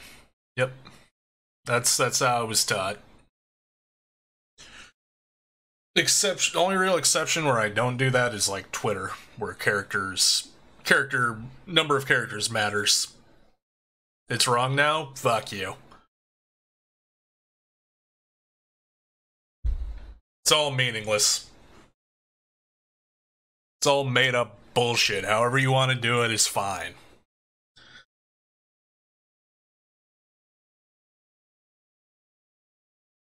Makes a huge difference in readability when you're not using a monospace font.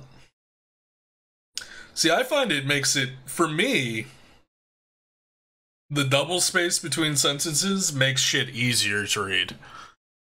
Because it breaks up the sentences a little more, and it doesn't seem like they're all smushed together.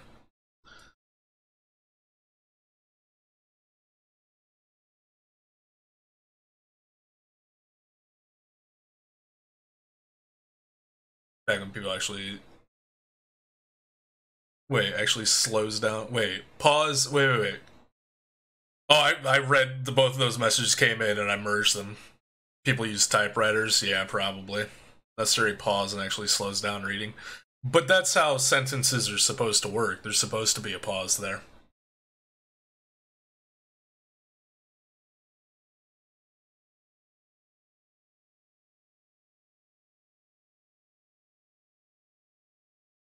Like...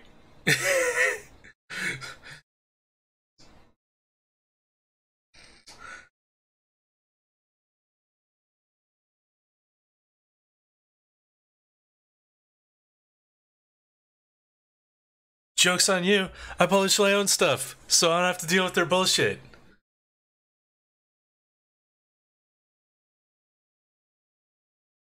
And like... All I'm saying is, I've never gotten a fucking negative review for any of my things saying the lack of monospace fucking punctuation between sentences made this unreadable. You have a new mission this weekend? Fucking go ahead. Amazon will allow you to keep those reviews up because they'll figure out that we know each other and then they'll delete them and block you from reviewing anything I've done. Because they do that shit. It's bullshit.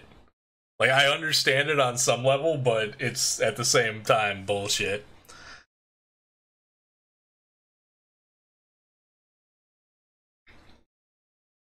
You find it a bit distracting? I mean, fair enough. I can guarantee you the one thing I'm not doing, and that's going back through everything I've ever written and deleting spaces from every sentence. So, yeah.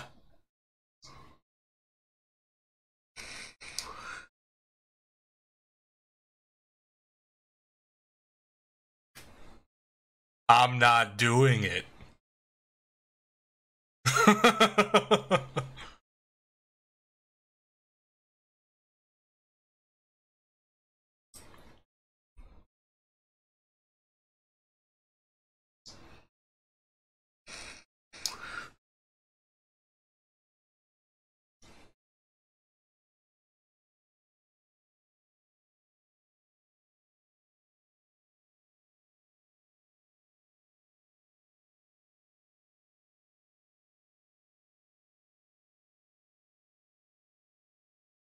Oh shit. Didn't have that pulled up.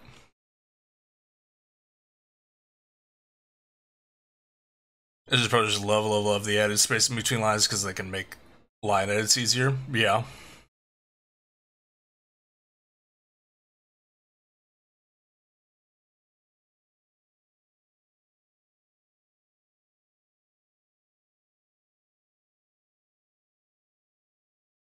And again, it's one of those things that I feel like it changed with the times. And also, I feel like it has a lot more to do with reading it on a screen versus reading it in print. Because honestly, like, reading in print, like, I prefer the extra spaces. It's more visibly pleasing and easier for me It's what I'm saying is, you're saying it's distracting and it slows stuff down. I'm saying that my reaction is the opposite.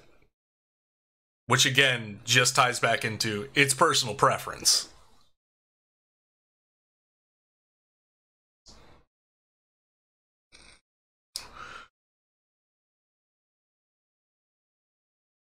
So I'm going to do it the way that comes naturally to me, that I prefer. Extra space is awful. Fair enough. Like, I'm not saying everybody else has to use the extra space. If you don't want to use the extra space, that's fine. I do. And that is also fine. That's the wrong Chrome window. I want that one.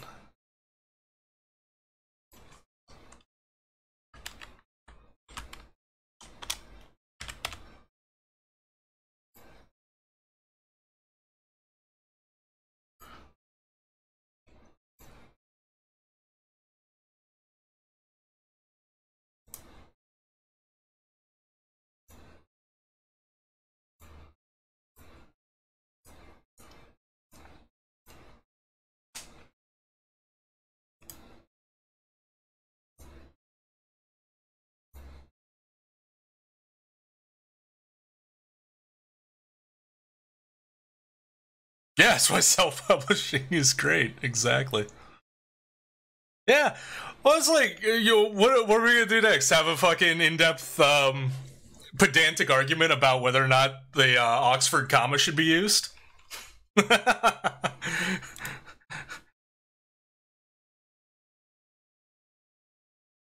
Personally, I use it. I didn't know that the Oxford comma was even a thing until well after I started writing. And then somebody told me about it. I'm like, I like that. I'm using it. Don't use yeah, and it's fine. I swear to God, it is personal preference, because the people who made up these rules, they literally made up these rules. And then insisted that they were correct, when it comes down to personal fucking preference. Like, it's no different than Chaotic, you liking the show that we were talking about earlier. And me not particularly enjoying it. It's personal preference. We're both right, and it's fine. 2019 guide. I don't know. Work in journalism, it gets taken out if you submit to a publisher. Depending on the publisher, they'll be like, put that back in. Yeah, see? Like, there's no consistency.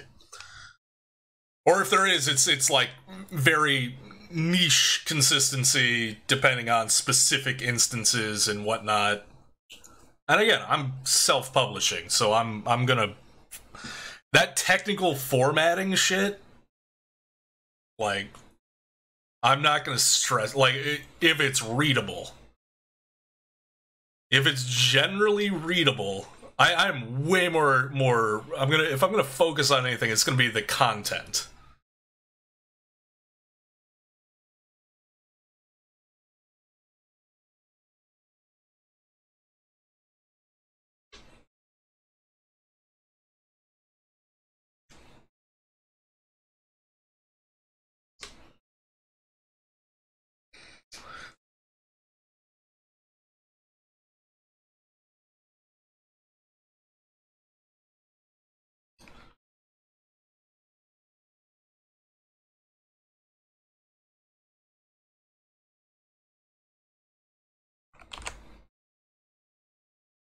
AP style does not require Oxford comma. Yeah. Like, outside of, like, again, there's certain, like, if you're writing like a technical writing type thing, like a paper for college or something like that, yeah, you use the format that they set forth, because that's what they want. If you're writing for yourself, use whatever the fuck you want. Do whatever comes naturally to you, and and you prefer.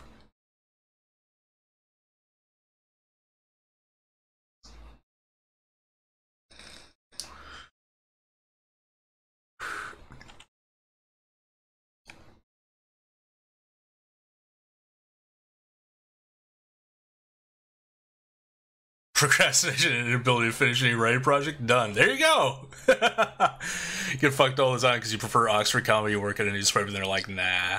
Yeah, see, and if somebody, like... And here's the thing.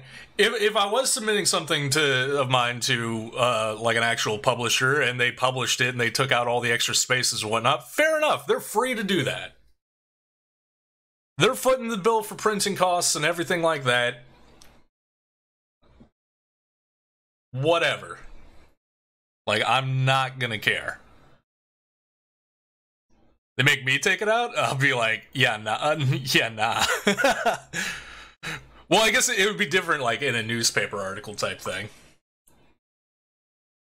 But if there was a publisher that was like, we dig this and we want to publish it, and we're gonna send it through our editor to get it, like, get the technical stuff fixed up, I'd be like, fucking go for it. It's your dime.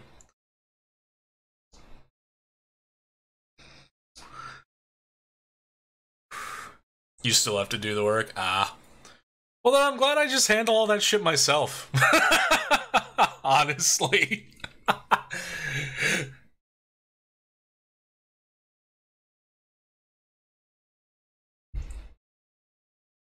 Yeah, I didn't know that, honestly. Like, I figured perhaps if there was, like, a content thing, like, the editor might have notes and suggestions that you can implement, but on, like, the technical side of stuff, yeah. I didn't know that they just send back and say, delete all these spaces. I would be like, are you high? No.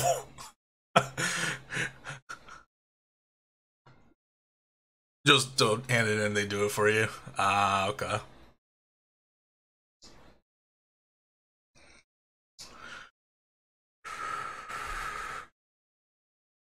Yeah, that was... Because I have had stuff, short stories and whatnot published in anthologies and on webzines and stuff like that. I don't remember it ever being, like, to that extent. But then again, those places also, like, they give you criteria guidelines and how they want it formatted ahead of time, so I probably just adjusted to whatever the fuck they wanted in the moment.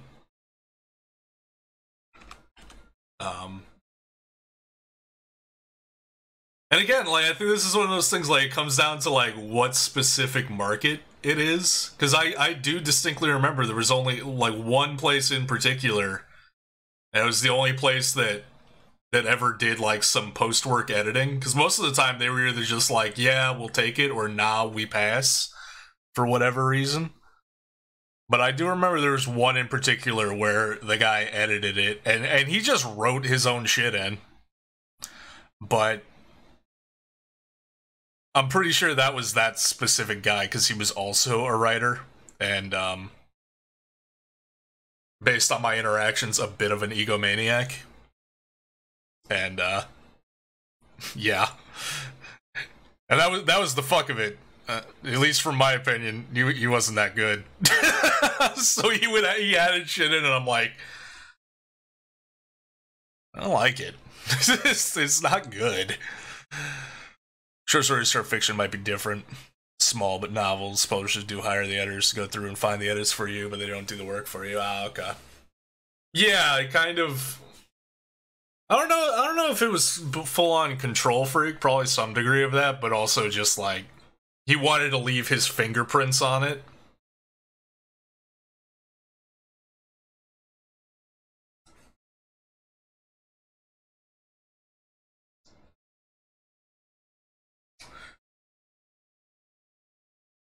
But at the same time, like, I don't know. That's always weird.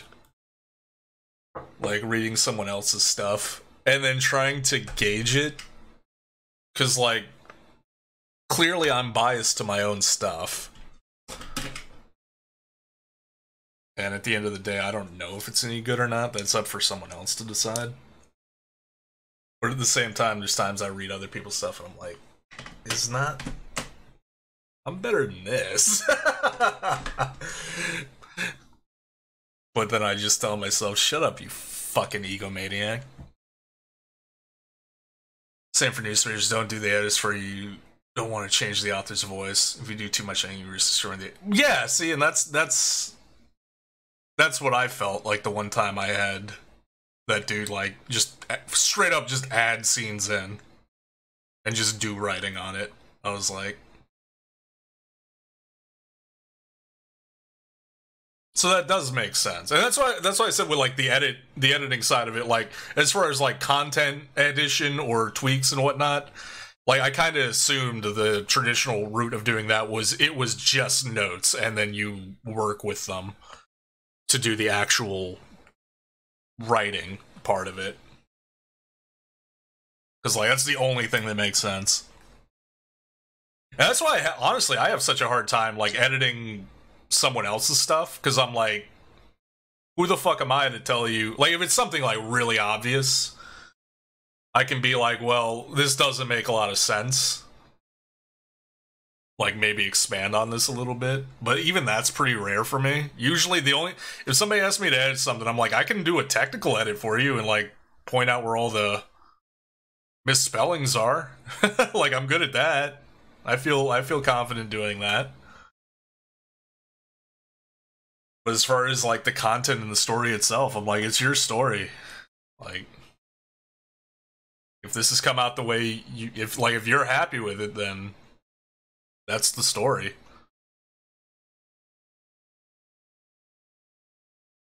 Friend who does editing for you has been doing writing emergency, return the favor. That's nice.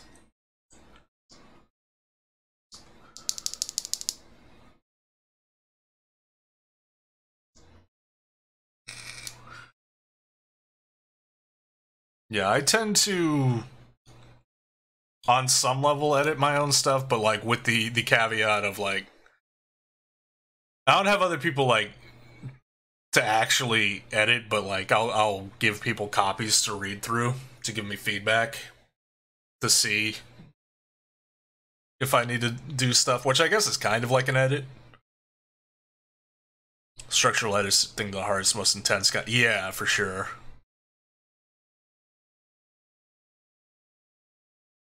Which, again, I know that's also a faux pas. You're not supposed to edit your own stuff, but I'm like,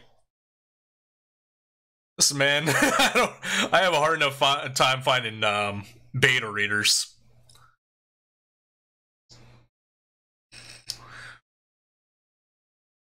And I can't afford to just, like, hire an editor.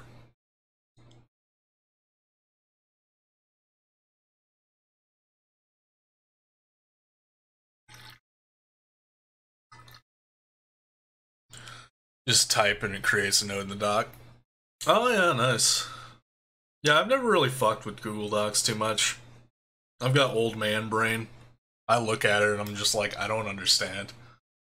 You're supposed to edit your own stuff as best you can until you can't anymore. Oh, okay. See, I always heard the fucking rule was, like, you never edit your own stuff because you're too close to it and you won't be able to do it properly. I'm like, yeah, fair enough, but at the same time, I know it. I'm gonna know it better than... I'm gonna know what I'm trying to do better than anyone else who just walks in and looks at it blind. Not to say that someone who walks in and looks at it blind can't offer valuable insight, because they see it from a fresh perspective when you're a little too deep in the sauce. But as far as the overall, like, goal... Like, I'm gonna know what I'm trying to aim for a lot better. Yeah, always with a break. Like I'll finish something and then if it's long enough, like if it's a book or something, like I'll get proof copies sent, because I find it's a lot easier to edit it if I'm looking at a physical copy and I've got, like, a pen that I can just scribble on it. Always taught to edit it until your eyes bled and then let someone else read it. Ah, okay.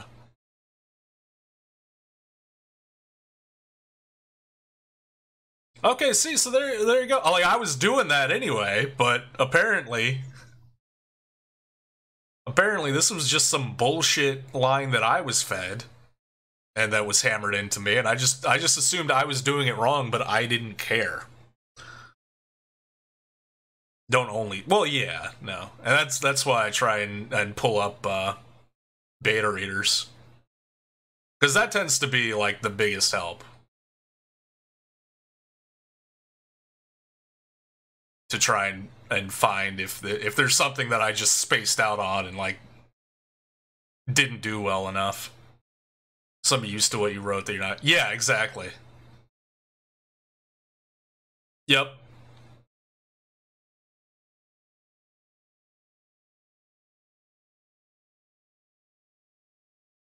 Well, that and the concern being like, I know it very well because I made it, but did I translate in my brain to the page well enough so that somebody else can read it and follow along?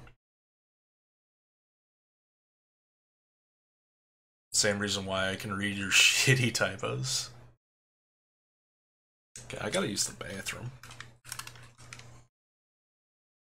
Reading out loud. Yeah, I've heard that. I just have a problem doing it because I don't know. I feel awkward. Like it's a great idea.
Feel really awkward too.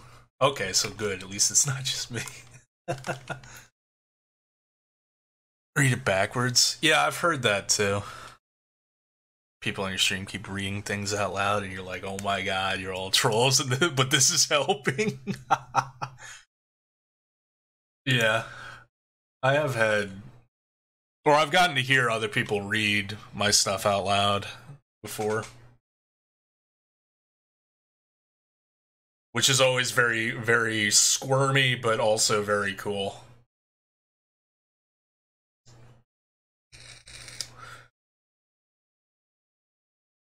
And I have read my own stuff out loud to audiences because I had to do it on a few panels. That was always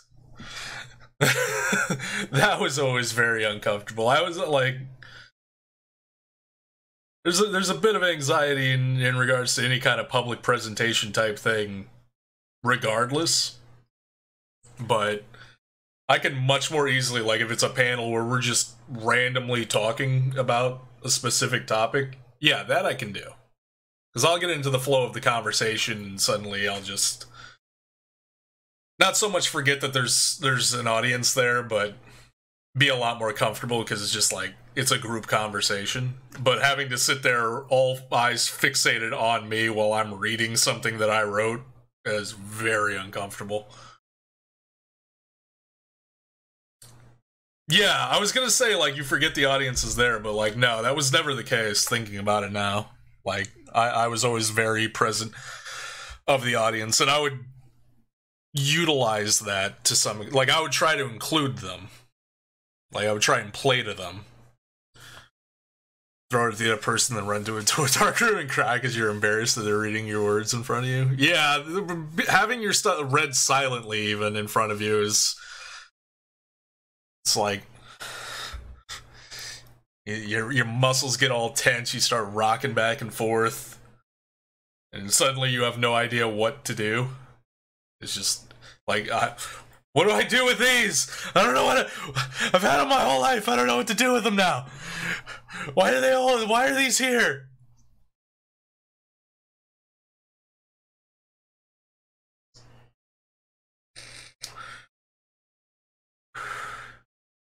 Yeah, that's the nice thing about just, like, emailing that shit to someone.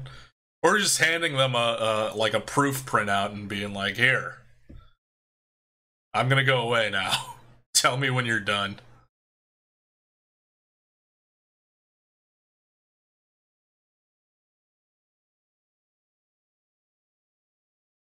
Doubly so whenever you give me a final copy of the Rampart story. Yeah, I can imagine. That's like all that other shit, but with an extra layer.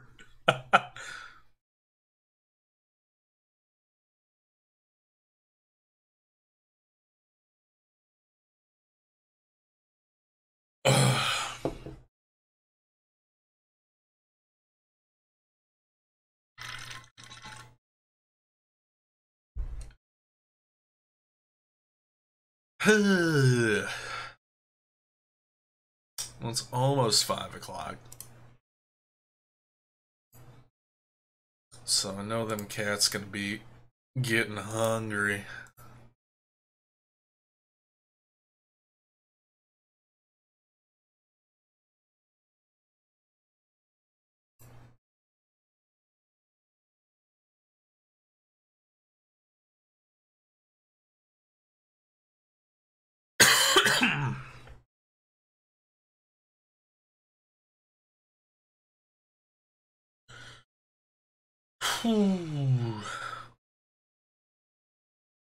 Straight up, because we're getting into the section that would very likely be this moment. I may actually do like I was saying I was considering previously, like, do writing off camera, but like in a separate file, and then copy manually it over.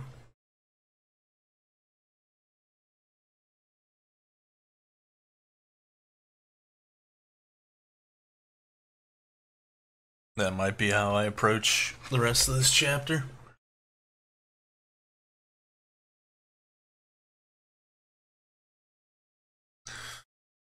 But yeah, we got a bit done. Got up to a new split.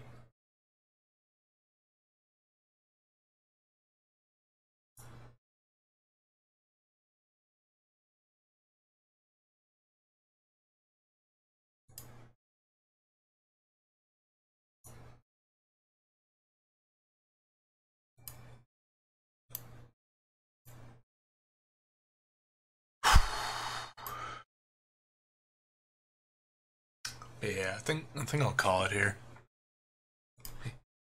Hit the dang old pause button.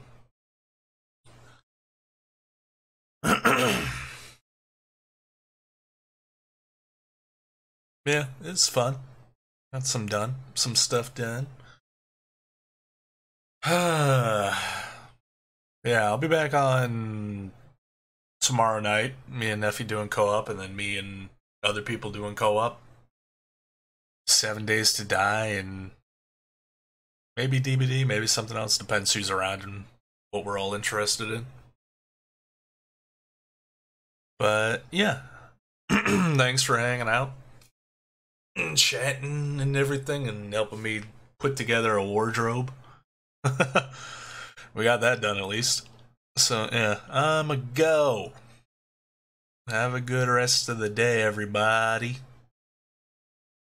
Bye.